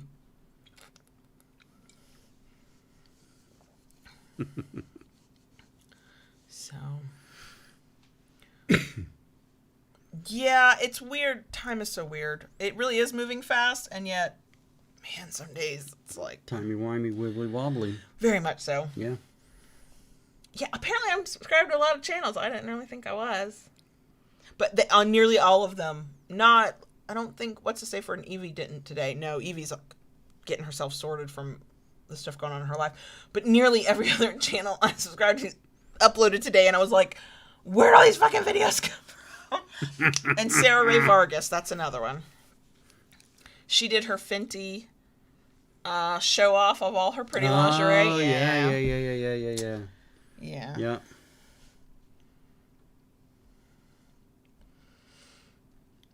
So. And then I have a lot come up in recommendeds that there's a couple people I'll watch if they show up in my recommendeds, but I don't seek them out. I tend to watch anywhere from 5 to 6 videos in full if they show up in my recommendeds, and if at that point I'm like, actually, yeah, I really enjoy this consistently, then I subscribe. Every once in a while, there's somebody that I'm like, immediately, boop, subscribe. But. Ooh. I'm sorry. I do like to watch, I don't watch all of the videos, but ContraPoints. I have watched some of those videos, and they were really good. So, yeah. My podcast listening, I actually subscribed to several over the summer, and then I had to back that down. But I do have several podcasts I listen to. So I listen to The Guilty Feminist. I listen to Stuff You Missed in History Class. I listen to one for creative entrepreneurs called Being Boss, and the companion channel Being Boss in 10, where the Being Boss channel is hour-long episodes. The Being Boss in 10 are 10-minute episodes. I was listening to Hustle and Heart podcast, but I couldn't get into it the way I wanted to, so I sort of stopped. I listened to LGBTQ&A, which is an interview podcast, which was really interesting. I listened to, oh my God, there's another one. They're on hiatus right now, and I can't think of what they're called. I listened to a podcast that used to be called Unemployable. It's another like business one. I can't think of what their new name is right now. Used to listen to a lot of writing ones, and I got out of that. Probably the Double Cleanse.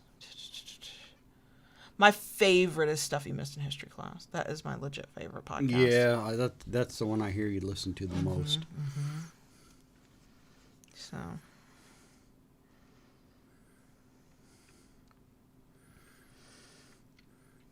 Yeah, other than woodworkers, I mainly, that's the main thing I'm subscribed to. If I want to, there's something I want to watch, I usually just search it out and watch it. Yeah. I used to think, I'm not really a YouTube watcher, and I had YouTube, but I've maybe spent 10 minutes on the app, maybe a day, if I even opened it. And then I think it was when I went on to start learning about skincare. And I found a channel that I followed for a while, and I liked the information, but there was something about the person that I was just a little like, And then somehow I found James Welsh. And then about the same time, I think Jackie Ina. And then that was the time that my YouTube just sort of viewing habits exploded. So.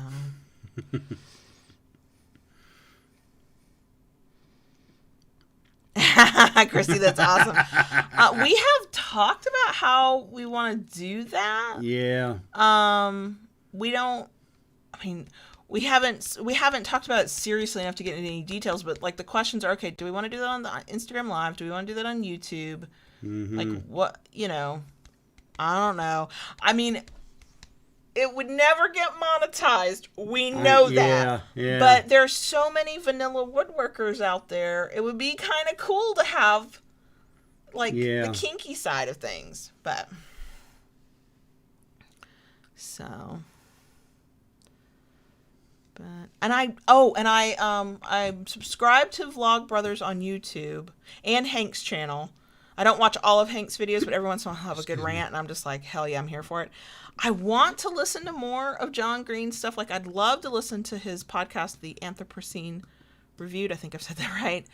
And I know Hank's got some.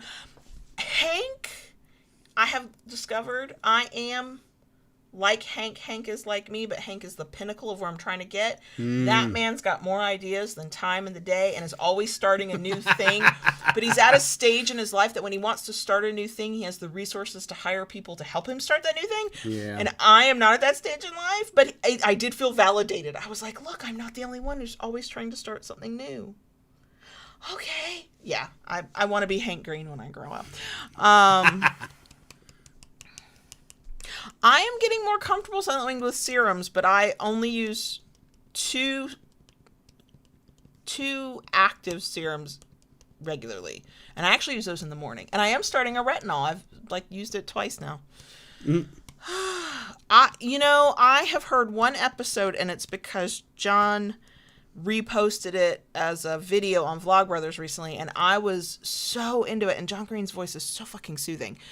But I'm barely keeping up with the podcasts I have, and I don't want to unsubscribe to any of those. So I'm like, Yes. So I mean, Hank did these are my top 10 TikToks of the year, and I was like, that was the moment I was like, Hank makes me want to try and do TikTok, because I was like, look at that chaotic energy of Hank Green. Hank Green's amazing. I want to read his books. I haven't even read John Green's books. Now, what does that tell you? So, I'll look them up, Ignixia, and check it out. I've never heard of them. Yeah, I wrote it down so I can look them up. Yeah.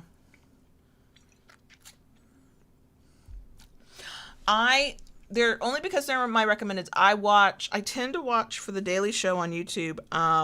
Trevor Noah's like little bits. I'll watch him. Oh, and I will watch almost anything that comes up in my recommendeds with John Mulaney, which I'm very sad that he, relapsed and had to go back to rehab and all that good stuff. But, oh my God, yeah, I'm obsessed with John Mulaney's comedy. Yeah, we watched some of his specials. Mm-hmm. So Salming, I don't use The Ordinary Mom. I keep buying James Welsh's boxes that he puts together twice a year with Wish Trend, and that has been a huge help. But I also bought some from the Inky List. I bought niacinamide, and I was in my BoxyCharm box. I got a vitamin C booster serum, and I use both of those in the morning, but I alternate days. So a few, every other day, it's one or the other. And then I use it's a serum. It's called a watery gel serum or watery something. James Welsh said put it in one of his boxes. I bought it. I use it. And it's just for hydration. It doesn't have like an active ingredient in it. And I fucking love that stuff. Yeah, basically whatever James Welsh clumps together in a box and goes, look, you get 40% off the price. I buy that twice a year. I've started to learn. And I tend to have enough skincare for everything. Also, I love Crave Beauty for their moisturizer, their soap, and they can't call it an SPF, the beetroot stuff, but it's basically an SPF. And I want to try their serum, Great Barrier Relief. I want to try that one. I don't have that one yet. So, Inky stuff. I got Inky stuff from Sephora because the Inky, whatever they're called, is on their site was sold out, but Sephora had some. I'd never even had a Sephora account, but I was like, I want that stuff because it's like $6. Yeah. So, Inky List is a little bit more than Ordinary, but not that much, even through Sephora. Okay, my memory's for shit X, so I can't remember that one. That sounds familiar because we watched all his comedy specials. The one I like, and I think it was the one that made me fall in love with John Mulaney, was The Horse in the Hospital.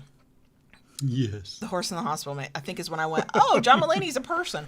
Because I was clueless and I didn't know what all he'd done. I didn't know anything about SNL. I didn't know. Yeah. Horse in the Hospital is really good. Is the best meal I ever had the one where he was in the diner with the jukebox? Because I remember that one clearly. Where they played that same song. Like, it had all those quarters. I can't remember what the song was now, but... Oh, Silent Winged, if it's in your budget, Crave Beauty's cleanser, the something matcha hydrating cleanser, it is amazing. I fucking love that stuff. It feels so good on the skin. And you only need a little bit. Like, it doesn't look like much, but you only need a little bit. It's amazing. Ooh, V. I am just now starting with AHAs and BHAs. I've got from CosRx. One of their chemical exfoliants.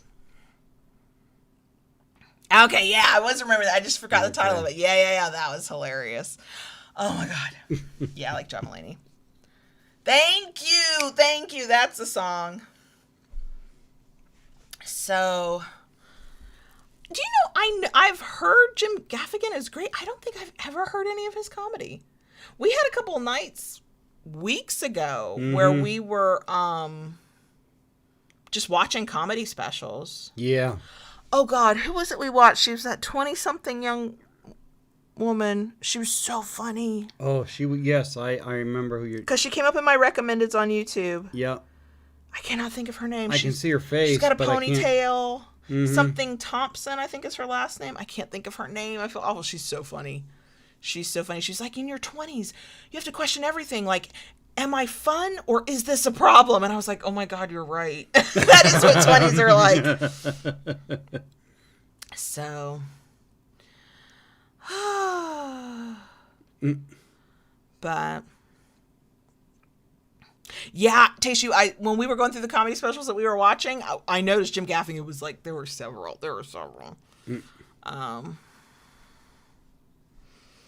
So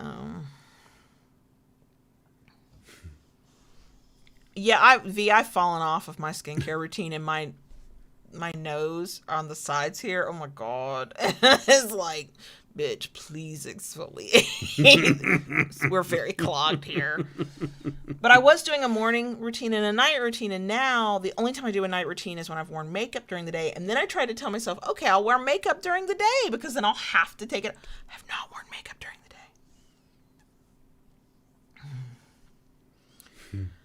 Oh my gosh. Let's see. What else? Oh, because I find this mildly amusing.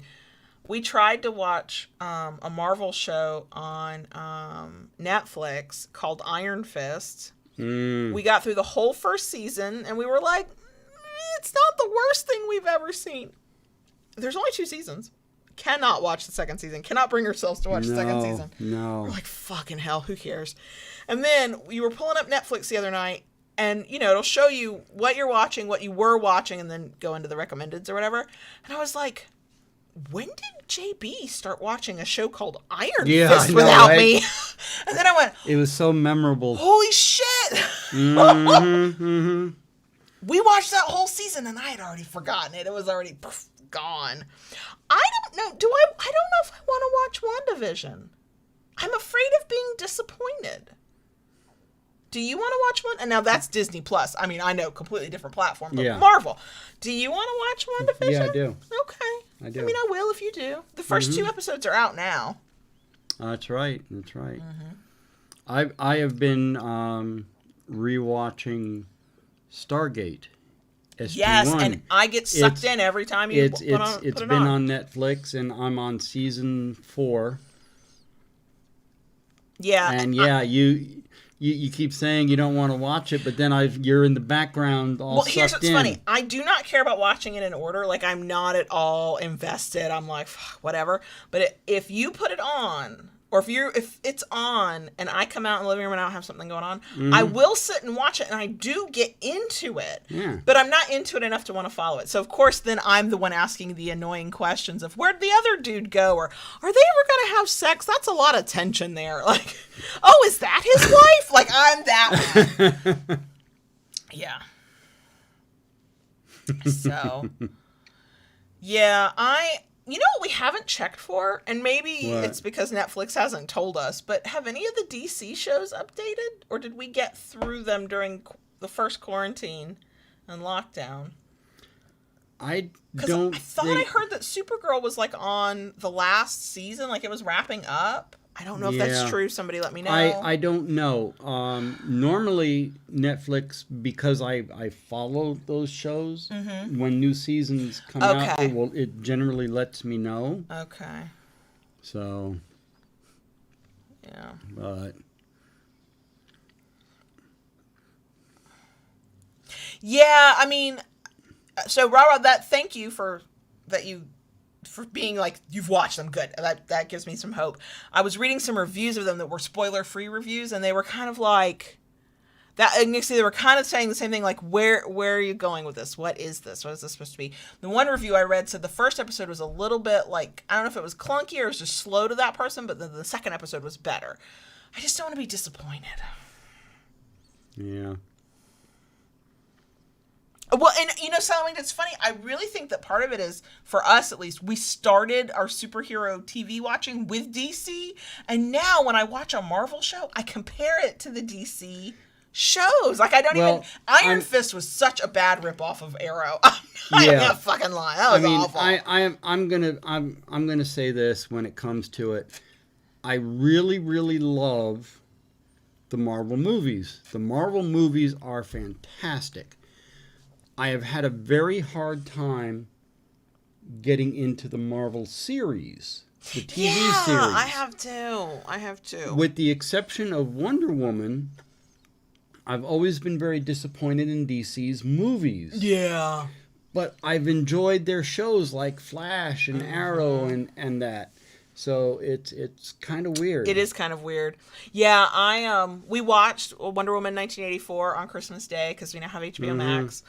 Thank you, AT&T, I guess. And I see so many people who absolutely hate it, and I'm like, I mean, was it the best movie I've ever seen in my whole life? No. Yeah. But for 2.5 hours or however the fuck long it was I like out of the moment of, real life? Yeah. I don't know. I was primed to love Wonder Woman because I loved the first one. So I was like, I'm going to enjoy this one unless they just really fuck it up. And I was, here's what I'll say.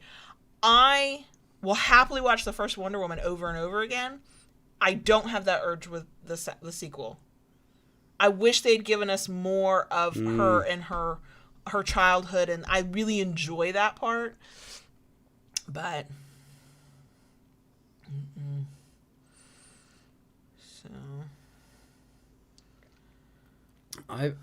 Silent, I've never watched Archer, and yet I have heard so many people that do watch that show.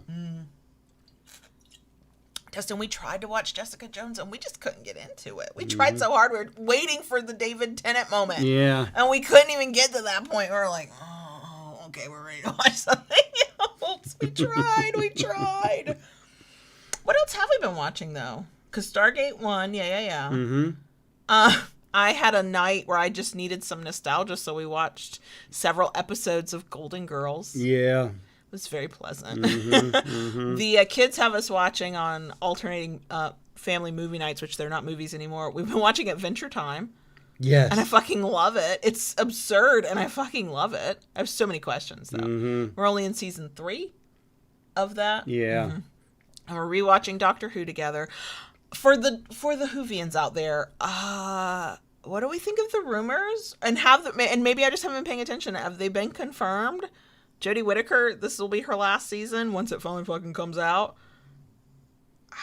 Yeah. 3 years is about it. I feel like she got fucked over because, there was a pandemic. Her seasons are all jacked. I will admit the storytelling has been a little disjointed to me. Mm-hmm. I like Jodie Whittaker. I know not everybody likes Jodie Whittaker as Doctor. I like her. I think 3 Companions was too much. It was sad to see... Spoilers. It was sad to see 2, who I will not say who, depart after the last episode. It's only 8 episodes coming for the next season, which is also sad. But yeah, and then there was another show I tried to get into a little bit, and I had heard, or not actually heard, but I've seen it bandied about. It was called Raised by Wolves. No, I'm not familiar with that one. And tried watching. I think I watched 5 or 6 episodes, and I just couldn't get into the series. Yeah, no. I don't even remember you watching that one. Mm-hmm. You started watching that show Lock and Key, and you've never gone back to it. Yeah, no. No, didn't do. Well before Christmas, we watched several things that we really enjoyed, and then we just haven't found anything other than your SG-1 that we've really stuck to. Mm-hmm. So.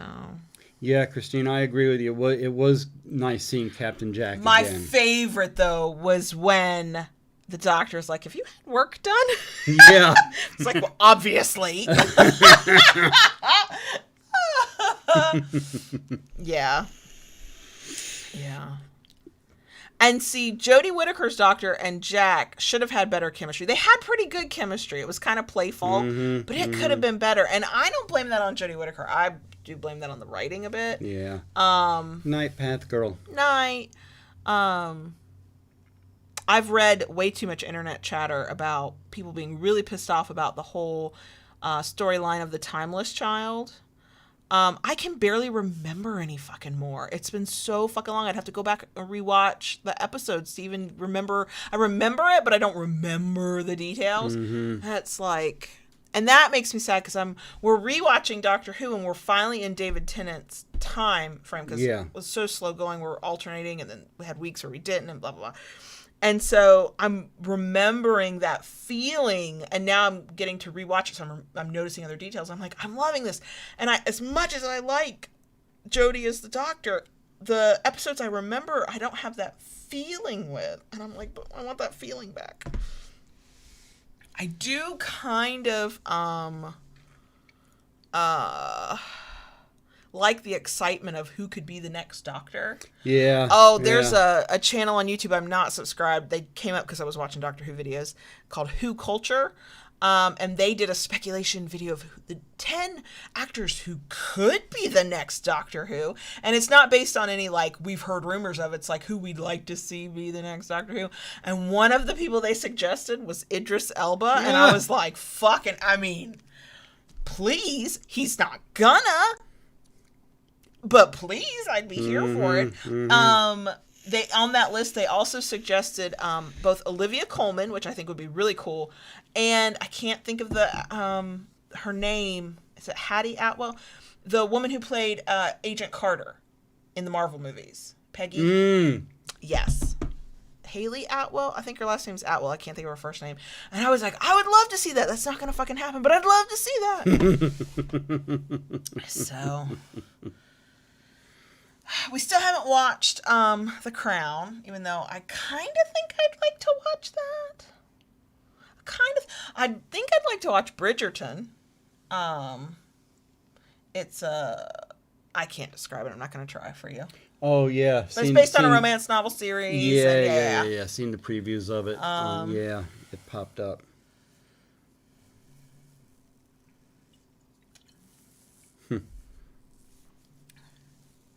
So, Haley Atwell, thank you. Okay. Thank you. I was like, I could see her face. Yeah, so they had this great list, but I was like, none of these are realistic. They even put on their list Tom Holland. I mean, that would be an interesting Doctor, but why would you put that on your list? It's never gonna fucking happen. So, yeah. I want to watch Soul on Disney Plus. Yes. I do want to see that. Yes.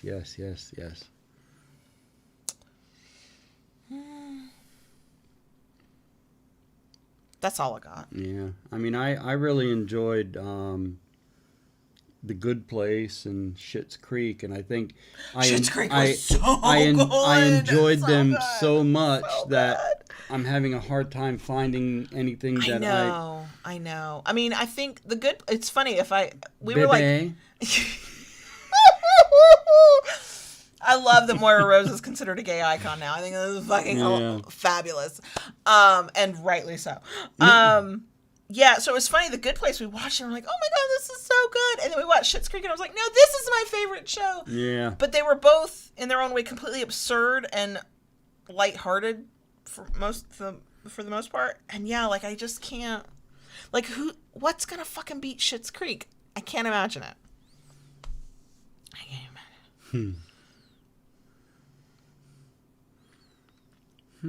Oh God, Robert Downey Jr. as the Doctor. Oh my God! As long as he was his Robert Downey Jr. self with a little bit of Tony Stark mixed in, I'm fucking here. Now that's Dr. Daddy. That's or Daddy Doctor, however you want to put that. Hell yeah! We don't ever watch Prime. I don't know why, but I want to watch anything with Dan Levy. Oh my God. You know what it made me want to do? Especially because we watched the Schitt's Creek, like a retrospective kind of thing they did, behind the scenes of like the last season or whatever. It made me want to go back and watch Catherine O'Hara and Eugene Levy movies, like from the 80s. Like watching Catherine O'Hara, and I don't want to watch Home Alone 1, 2, or 3, or 85, or however many there are. Like I didn't like Home Alone when they came out. It was not my thing. But like I'd watch Beetlejuice again. Yeah. Oh my God, I'd watch Beetlejuice again.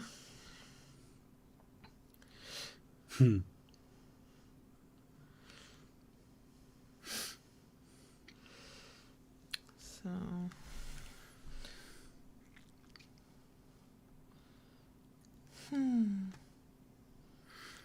like Peggy Carter, Tayshu, just in general, just the character. Oh my gosh.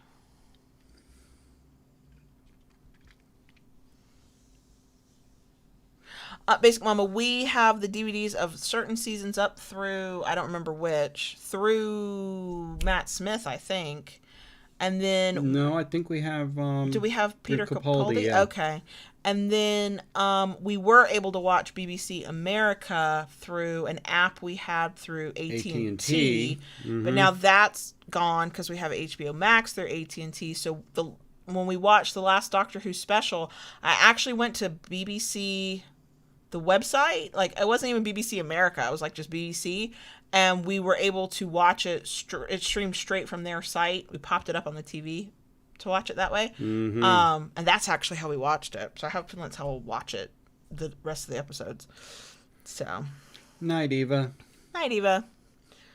So, Tayshu, I have found when I try and rewatch movies from the 80s and even early 90s, especially with the kids, I'm like, oh shit, I did not remember it being like this. And I didn't I can't remember which 80s movie it was. There were a couple, I think it might have been Ghostbusters. I tried to watch that with the kids years ago, and I was like, oh my god, I can't believe they're smoking. I've completely forgotten. It had been so long since you see casual smoking in a movie or TV. I was like, what the fuck is going on? This is disturbing. It was funny. But well, a lot of those movies, even the Disney cartoons are filled with innuendos. But see, and those are made for the parents or the ones who have to watch the damn movie with the kids. The kids, it goes right over their fucking heads. I mean, every once in a while there's a kid who gets it, even if they don't understand why they get it. But that's so rare. Most kids just don't. Well, so now we will only talk about interesting things. Right. Because you're gone. No, was there anything else I wanted to watch? Are there any movies? Do you know? I can't remember the name of the movie right now. It was released in theaters. I think it's streaming now, so I'd like to find it. I cannot remember the name of it, but it's really new. And essentially, it is this woman who, the premise of the movie is that she goes to bars, she goes to where singles hook up. She lets a guy take her home, pretends to be super like drunk out of her fucking mind. Yeah. And then right when they start doing inappropriate shit with her, she comes out of it because she's not drunk out of her mind. And it's like, what are you doing?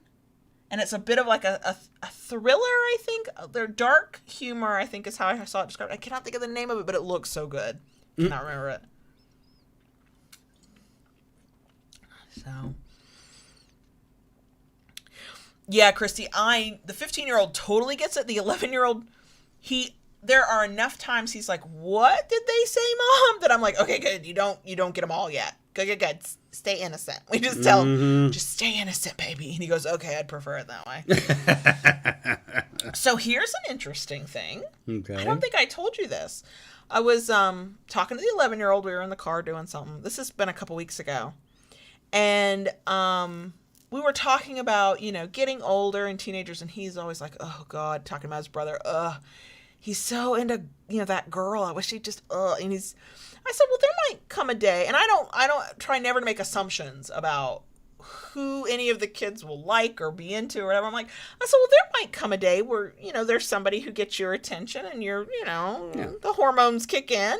And he goes, will there?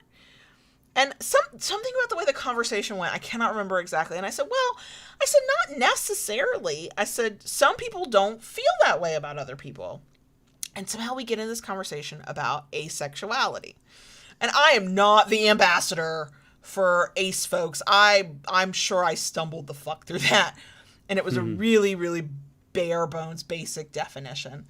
But he said, oh, so I could just I might just not. And I went, no, you might not. And he went, oh, okay. And I mean, I blew his mind wide open. He didn't know that was an option. And he just took it in, rolled with it, accepted it. I went, huh, okay.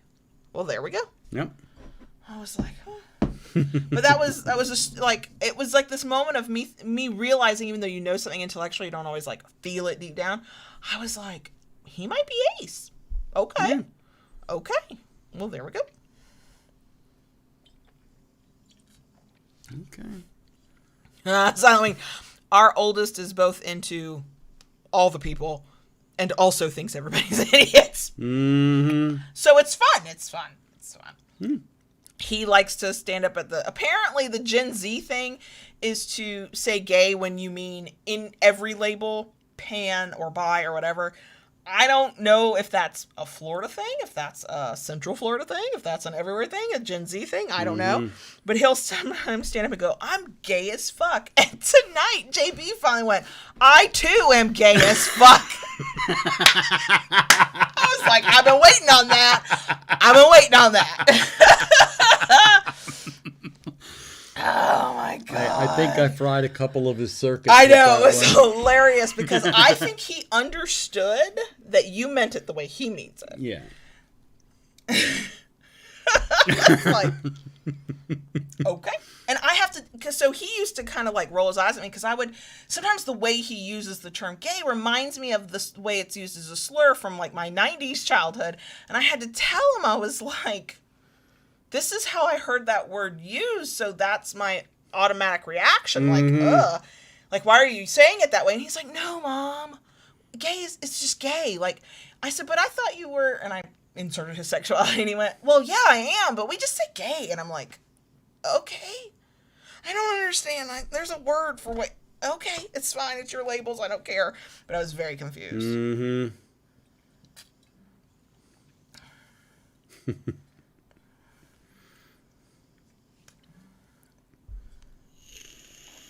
Yes, X. Oh my god, I've heard both kids say some version of that, and oh my god, I'm like the Grinch whose heart grows like 85 sizes. I'm like, oh my god, that feels so good. Mm-hmm.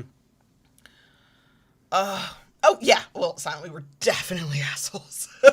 Oh my god, I was doing this 90s parent thing of every time he would like throw out, I'm gay, I'm like, and there's nothing wrong with that. He's like, I know there's nothing wrong with that. Why do you have to keep telling me that? I'm like, so that you'll know there's nothing wrong with that, and you'll know that I know that there's nothing wrong with that. He goes, Mom, I know you know there's nothing wrong with that. You're the one who explained this stuff to me. And I was like, okay, I'm sorry. It's my 90s upbringing. I'm sorry. I've got to be deprogrammed. Okay.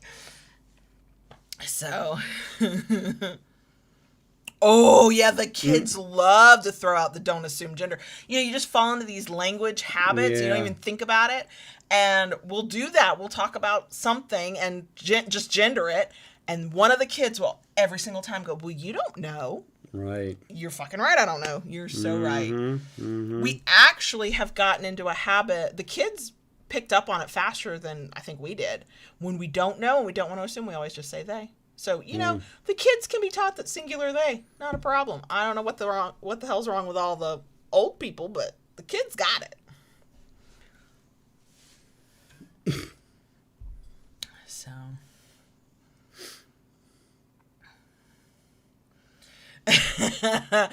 Yeah, the 15-year-old, when he was about 12 or 13, yeah, he started having girlfriends, and I was like, where? And he was like, on the internet. Are you and then I had to do the oh my god, and he was like, it ended up being fine, but I was like, sure they are. But yeah, and we're still dealing with relationship drama. Yeah, but you know what, he comes and talks to me about it, so I'm know. gonna be as open as I can because I want him to come talk to me now, so that when it's another time and it's a deeper problem, he'll come talk to me. True. So okay. Can I do this without breaking these? Ding! You scare me.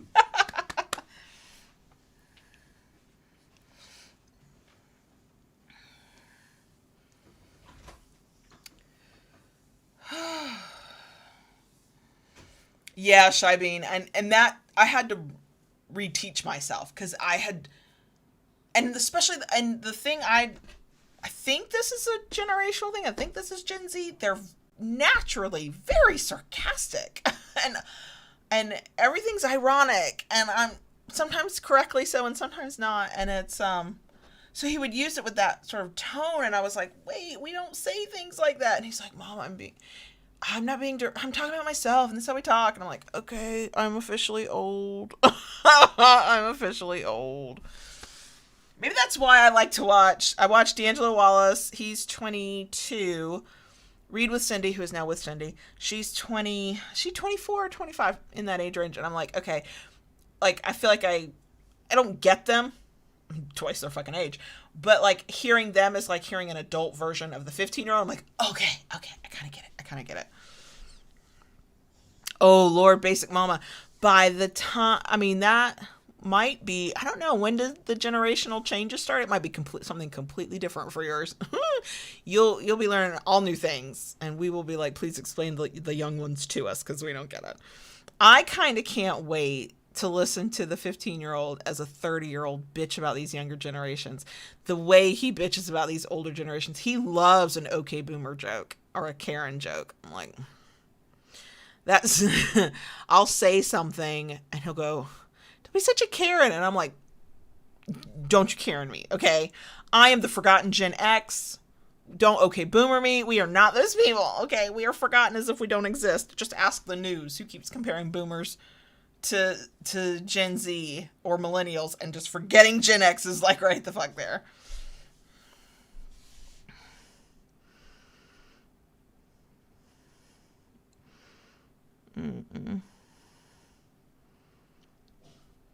So, yeah, it's been interesting. It's definitely been interesting. We're dealing with driving lessons for the 15-year-old, helping him get practice in. So hopefully, if he's not an awful driver and he stays responsible, this summer he can get his license.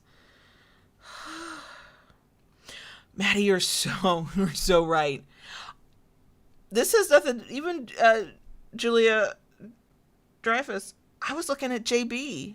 He's 59. His birthday in July. He turned 60, and I'm like, 60's not old, because I look at JB and he's just not old. But I'm also like, oh my god.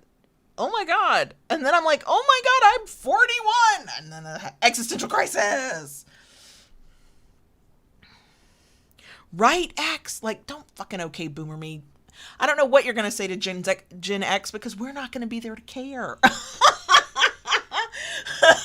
We're not going to give a fuck. What are they going to call Gen Xers? I don't know. Well, something, if you think about it, we can Gen X the way we want because they don't know we're here. Yeah. It's funny to me. I'm at the very, I'm a cusper between millennial and Gen X, so I get bits of Gen X. I totally get it, and then I get bits of millennial. And you are kind of on the cusp between Gen X and Boomer. Mm-hmm. It's like, yeah. And then both kids are fully, we call them Zoomers. I don't know if that's what anybody else calls them, but I'm like, he okay boomered one of us, and I went, okay Zoomer. He was like, you're weird. I'm like, well, whatever. I'm your parent. It's what I'm supposed to do. We both have very happily explained that we live to give him a little bit of grief and make him really wish we'd shut the fuck up. Oh, yeah. Like, I don't want to, mortify him in front of his friends, to the point that he can't come out of his room, but I'm here to be stupid and not give a fuck what anybody thinks of me. He's like, Mom, they can hear the music you're listening to. I'm like, good, let me crank it the fuck up so they can hear the lyrics too. I don't care. Ignixie, how I'd buy the Gen X shirt. I need to buy some shirts. Aw. Get some sleep, Shy-Bee. Good night. Good night.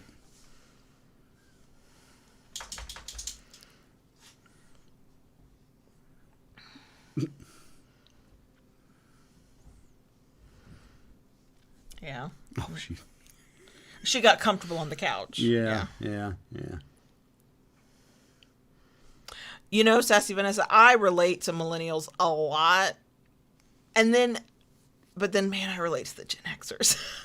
It's weird being in the middle. Oh, God, it's Halloween. Well, I have questions about your Google Home. If I okay boomered and it turned on. Is your Google Home trying to tell you something? Oh, God. She's tired. This is like her bedtime. Yeah.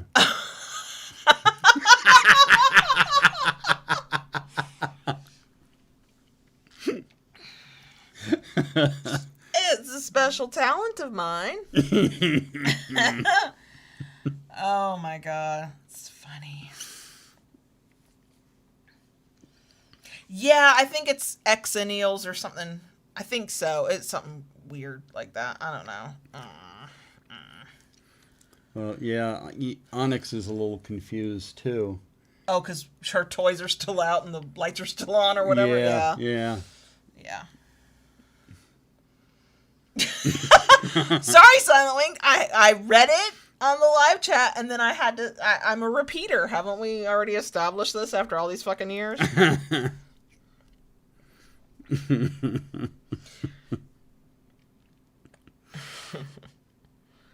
Yeah, I was born in 79, but I was also born in October of 79, so like 2 months of my life are in the 70s. It doesn't fucking count. And whether I'm a millennial or a Gen Xer depends on whose chart we're going by. But I tend to count myself in the Gen X. I'm one of the last. Like one of the last, but you're hanging on by the coattails. Mm-hmm, yeah. Mm-hmm. Yeah. So.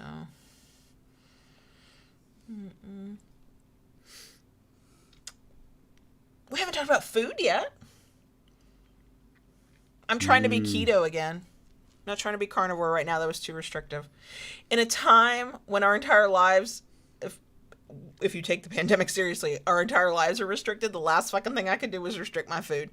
And also I felt so much guilt about not being carnivore. I went the other way and emotionally ate all of my fucking feelings. And they were all my feelings were made of bread. And so now I'm trying to go back to keto. But I did totally buy some oatmeal, some orange cranberry oatmeal cookies. They're fucking delicious. I'm also now an old person who has to take Metamucil. I actually had taken it before when I had medical problems, before I went keto, and it really does work. It's not good for me. It's got too much other shit in it. I'm thinking of buying plain psyllium husk for the same purpose of what Metamucil does for you, because I'm an old person now. But I'm afraid it's going to taste like really bad. But yes, orange cranberry oatmeal cookies. Fucking delicious. Oh no, Mr. Spock. Yeah, oh my god, I saw that. Like, I glanced in the Discord chat and I meant to say something. Yeah, that fucking sucks. Oh, thank god they send you the text, though, for sure. Yeah. Okay, Mr. Spock. Okay, see, yeah, it depends on the chart of whether you're a Gen X or a millennial. It's fucking weird.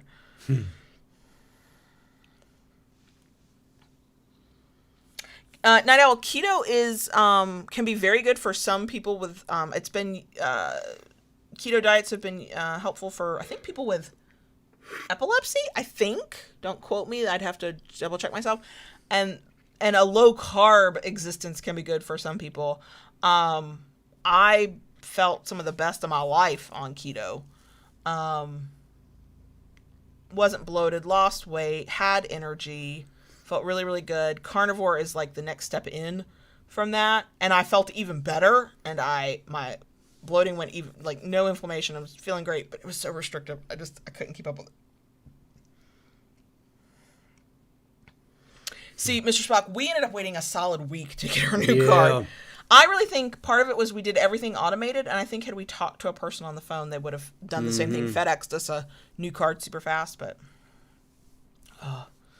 So, yeah, I know, Silent Wing. You know what makes me feel better about the psyllium husk? Hank Green, who is also my age, maybe off by a couple years, who has, I think he has ulcerative colitis, right? Am I remembering that correctly? He swears by psyllium husk, and I went, okay, if he can have those issues and swear by it, whatever my issues are that have never been diagnosed, and that one last gastro doctor looked at me like I was crazy until she found out I had a fucking ulcer. I shall try it, and it really does work. But yes, I'm an old person who needs psyllium husk. So, the thing I'm finding with so there's layers to this. When you do it, you're not doing anything right now. There's low carb where you don't really give up anything. You just watch your carb intake. Keto, yeah, you get rid of some stuff. For right now, I'm trying to be really kind to myself because I suck at that. I have a lot of negative self-talk about the rules I set for myself, the things I say I should be doing, the things I decide that are right or wrong for myself. And when I, quote, fail at it, I'm like really awful to myself about it. But with keto, I'm being really relaxed this time. When I take psyllium husk, I can eat carbs sort of without most of the problems. I gain weight like crazy. Like anybody who's seen compare a video from this time last year to now, you can see I have gained weight. Okay. But I'm easing back into keto. Like today, I ate a hamburger, like on a bun, y'all. On a bun. If you've been here for more than a minute, you know I don't eat buns. I ate a hamburger on a bun. But, my evening meal, my morning meal, like, was good. It was fine. So I'm just being kind to myself and getting back there. Loving the protein bowls from Subway. Not loving Subway because people eat inside there with masks off, and I'm like, what the fuck is wrong with you? But loving the protein bowls from Subway. Like, I get a few vegetables, and then the rest is the protein and cheese. Oh, so good. So,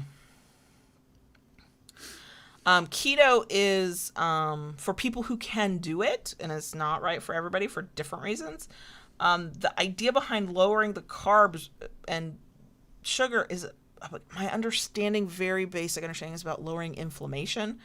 And for some people that does work. Apparently I have lots of inflammation, and I've been eating lots of bread. So much bread. All emotional eating. All emotional eating. So, that is how I have eaten fried pickles ever since I went low carb. Before I even went keto, I was like, the pickle's a vegetable. It's fine. Oh, I don't mind the onion smell. I don't mind the onion smell in Subway. I actually had not been in a Subway in years, other than to get something like the 11-year-old loves tuna. Their tuna subs. Oh my God, he loves tuna salad.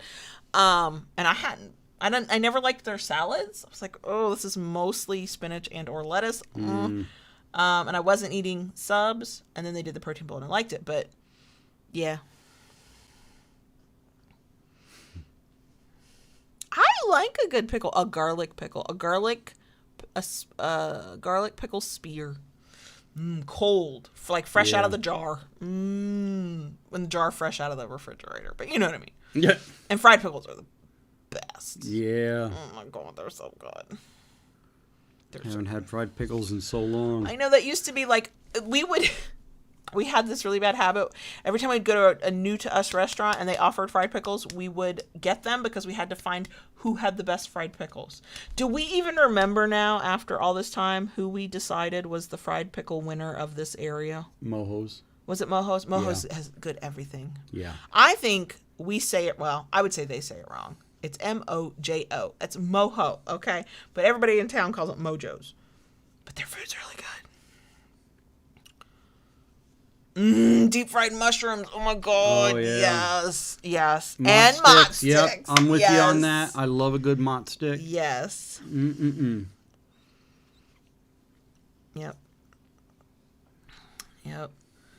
Oh my God. Now I'm hungry and it's nearly midnight. I think I saw that. The What? Game Grumps Subway rant. Klaus, yes, Ignacy, you are so right. Those are the best. Those are the kind we had when I was a kid. My dad always bought those. Yeah, though you can see the little bits of garlic swimming in the pickle juice. Oh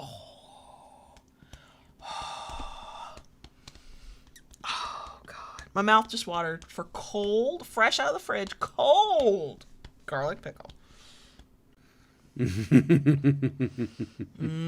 Hey, yes, Captain, we are terrible at the snacks. I will say that we have finally found a food topic I don't think we've discussed before. I do not recall fried pickles ever coming up on this this stream. No, this is the first. Yeah, and matzo sticks. Oh my God, we actually for our family movie night, we do finger foods and snacks and stuff, which is, I've given up all effort at trying to make that low carb, but it's fine. And we buy a lot of things in bulk from Sam's, and one of them is what's the brand? Well, no, we get the store brand, but we get the in bulk mozzarella sticks. Yeah. And every week there are mozzarella sticks. They're baked.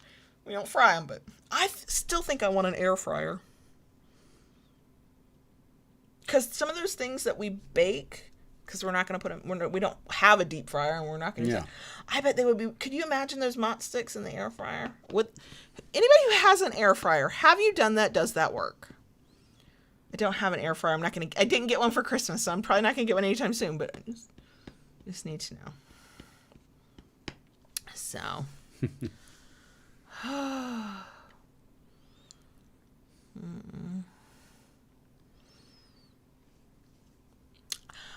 We were having a thing with onion rings before pandemic time where we couldn't find a good onion ring. No. It was very sad.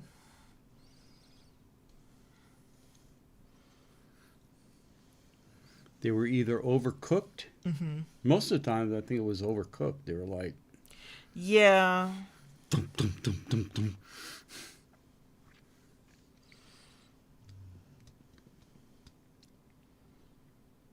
You know, Silent Wing, the only thing I care about that's dairy, I mean, I'm just lactose intolerant, so it's not that big of a deal. I could whatever, but I don't eat ice cream because, oh my God, it makes me sick to my stomach. And I keep finding dairy-free ice creams now, which is very exciting, but none of them are like truly sugar-free, or like the sugars they use. I'm like, no, I don't want that. I want like stevia. I want, erythritol. Like, give me something else. They don't. I'm very sad. Like, they got the dairy-free right. Can we do the sugar-free right, please? I would be so happy.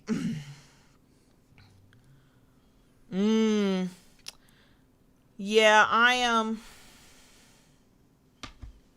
Somebody try your Mr. Spock. Try it. Try your mod sticks in the air fryer. Okay, Lady Fluffy Cake. See, and that's kind of exactly it, because our mott sticks are frozen mott sticks. They're basically cooked. They just gotta be heated up.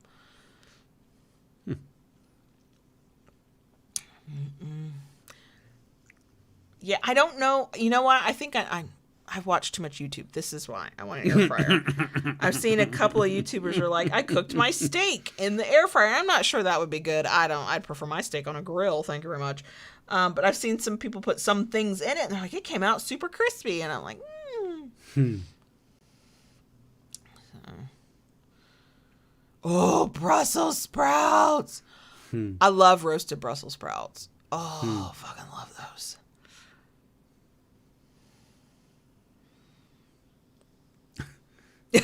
Mel, we're great for appetites. Right? You came in at the right time. I want to get some keto breadcrumbs, which are just pork rinds. And yes, I could crush up my own pork rinds. I have done that. It does not come out well. I'd rather get some that have been crushed by an industrial machine to be slightly uniform. I mean, they tasted fine. Delicious. They tasted fine. They do. Didn't you do pork chops with that once too? I don't remember if I did pork chops. I've done cube steak a couple times because I did a country fried steak keto style. Yes, I did. It was delicious. It was delicious. I'm so weird about bacon wrapped anything. If the bacon does not get as crispy as I like it to be, I don't like it. I pulled bacon out of a whole salad because it wasn't crispy enough. It was very sad.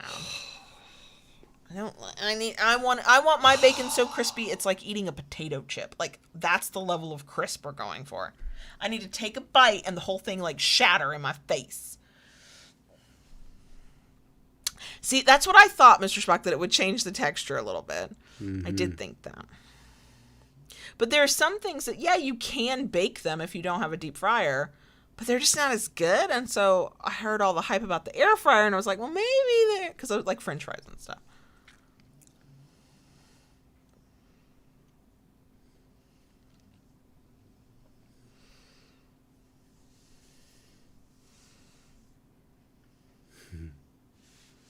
Yeah, Lady Fluffy Cakes, thank you.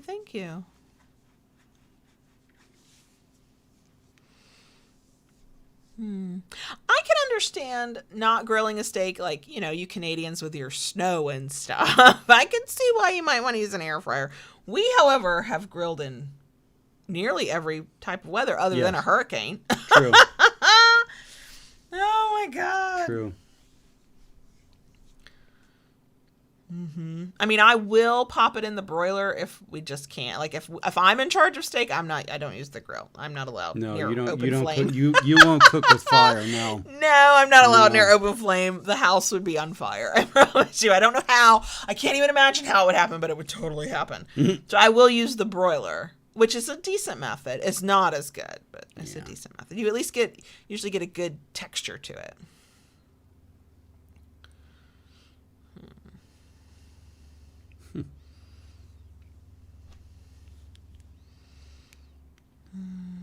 Crispy bacon is the best. Thank you, Christy. Yes, Dustin. Thank you. I'm glad y'all get it. Nobody else in this fucking house gets it, but I get it. I love you. You'd think maybe the fact that nobody else in the house gets it other than you, that means you're all delusional and you're subject to groupthink. And sometimes the most correct opinions are not or correct facts, I should say, not the majority. Oh God, Silent Wing! Oh, no,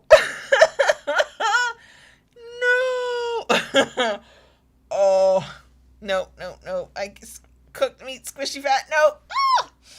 The last time we went out to eat with my aunt and uncle. It was that little diner that we like, Scrambles. Yes. And my aunt, in all seriousness, says, I want my bacon lightly cooked. And she said, I don't want it crunchy. Okay, how not crunchy? She was like, you can put it on the grill for about a minute, flip it, maybe another minute, take it off. And they brought her out what looked to be practically raw bacon that was just singed around the edge of the fat, and that was it. And I was like, I can't do this. I can't. What are you doing? That's too fucking soft for bacon and chewy. No. Wow. See, if you crisp up your bacon, then that lovely fat melts in your fucking mouth. It's like eating the best potato chip. The keto potato chip. I'm here for it. If my bacon can do this, no. It needs to be firm. It needs to be stiff. And it needs to crack when I bite into it. I don't want it to be chewy. I don't want my teeth to actually have to work to get through it. I want to look at that piece of bacon cross-eyed and it break. I want to move the plate a little too hard and it just crumble. That's crispy bacon. That's how I fucking bacon. You've accidentally, from the oven being kind of wonky, you've actually burnt the bacon a couple times, and I will eat that shit. Burnt bacon sucks, and I will eat that. Right, Taste Shoe. Not everybody can be perfect. I know. We accept people as they are for who they are, you know. Oh.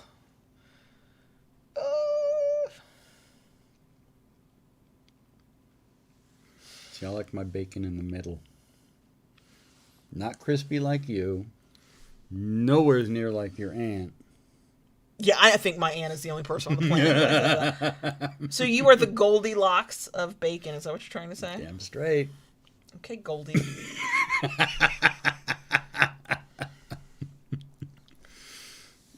Yep, X knows what. See, team crispy fucking bacon. I think we need a shirt.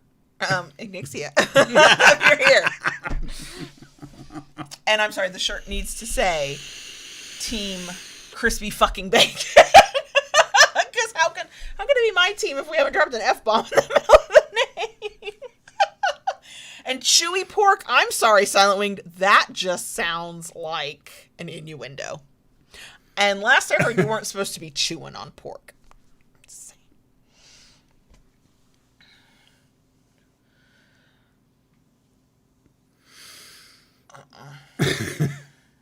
Even my pork chop, I don't want the fat trimmed off of it. Keep a nice little bit of fat on it. fucking sear that shit so that fat just crisps the fuck up. See, I was made for the keto diet. I was made for carnivore, but I can't do too restrictive. Fucking made for keto. Oh my god, I'll eat butter straight out of the butter dish, and do. and do. She does. I don't like turkey bacon. I have tried. I've burned it to make it crisp. I don't like turkey bacon. I just can't do it. Yeah, I've tried turkey bacon. I know, Nixie. It's like I can't do that. But I can dream, can I? I'm not sure.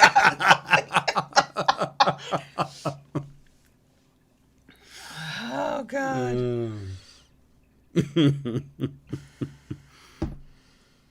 Yeah, AJ's got a crispy fat. Oh god, on a steak.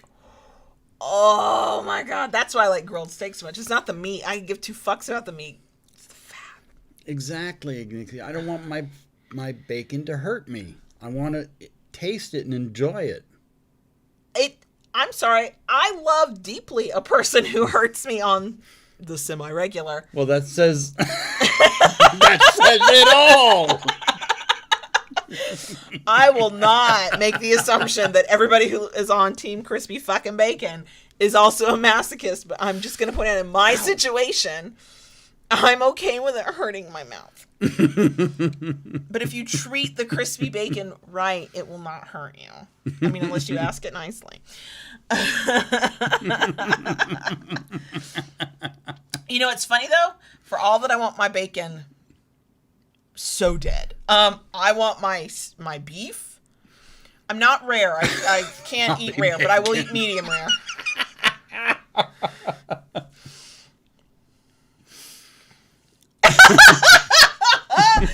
Floppy bacon! Oh my god! Oh my god! And that is how you will know who the true LB folks are. Oh god. Oh, a bacon sandwich sounds so good. See, okay, the theory works for three of us, Ignatia. We can do that. Oh my god. Oh, floppy bacon. But no, I don't want my steak mooing across the table, but I mean, twitching a little bit is good. I do apologize for any vegans or vegetarians out there. I hope it's not news to you, though, that we're very carnivorous on this side of the camera.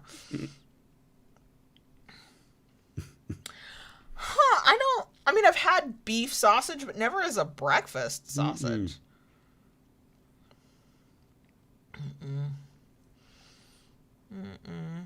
I don't even know. I was reading something, watching something, listening to something, can't keep up.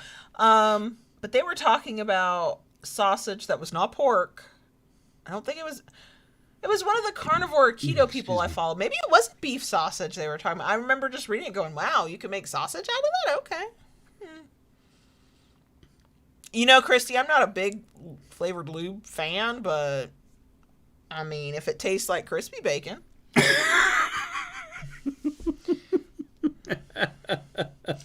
But basically, bacon is salty, and I don't think I need lube to get that taste in my mouth. I'm just gonna say, I don't think the lube is necessary.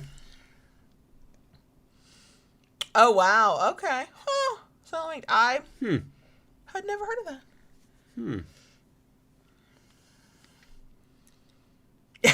Nixie, well, see, I'll go have breakfast at Cecil's because he knows how to make bacon.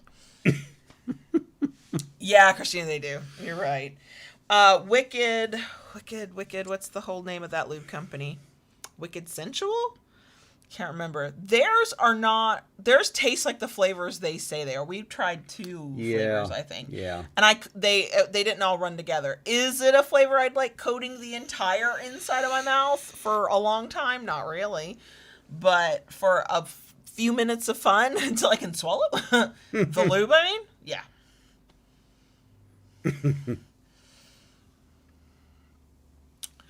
So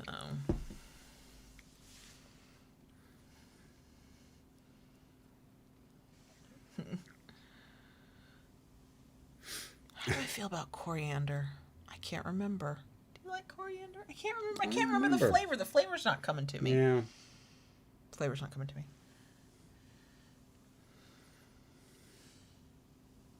Ah, okay. It was just wicked. Okay.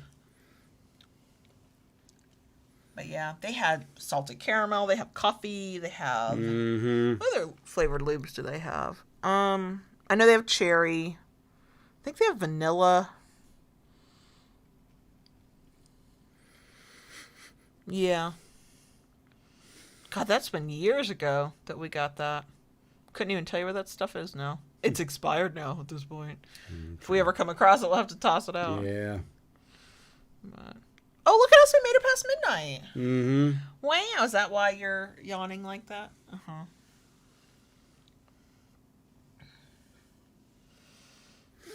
Oh, my gosh. Oh, God, Dustin. See, I'm not one of the people who taste cilantro and taste soap, so I can kind of picture what the cilantro tastes like too, but I can't imagine coriander.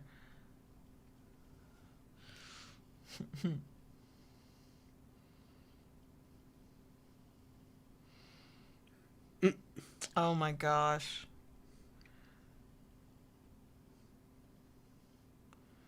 Oh, Christina, they might have just needed to get a better height. They might have needed to go to a doctor. That's not supposed to be too bad.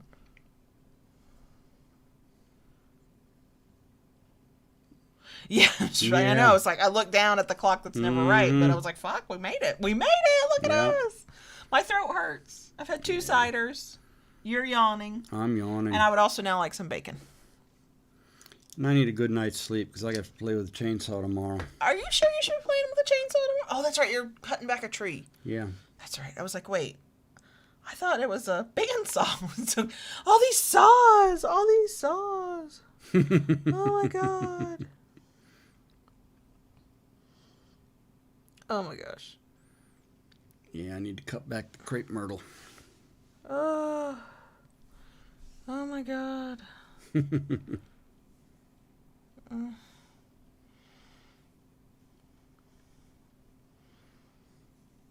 I know, Christina, it is very sad. It's very, very sad. I do wonder what the world would look like if we all had access to high quality, good, positive sex ed. Can't even imagine the world. So, yay, Ignixia, yay! So, all right, kiddo. Yeah, I know. We got to get the dog to bed and let the cat know that things aren't totally out of whack and she can run the house now. Yeah, she's probably like, why am I not getting to do my midnight wanderings? All right. Oh, Tomcat. I was supposed to do some work tomorrow. I'm not. I'm going to do it Sunday. So I do feel your pain a little bit. Okay. We're going to go. Yeah. I'm going to try an experiment. I will leave this one up. If I get weird comments or something feels funny, I might make this private later, but I will leave it up if anybody needs background noise later, especially since it's fucking monetized.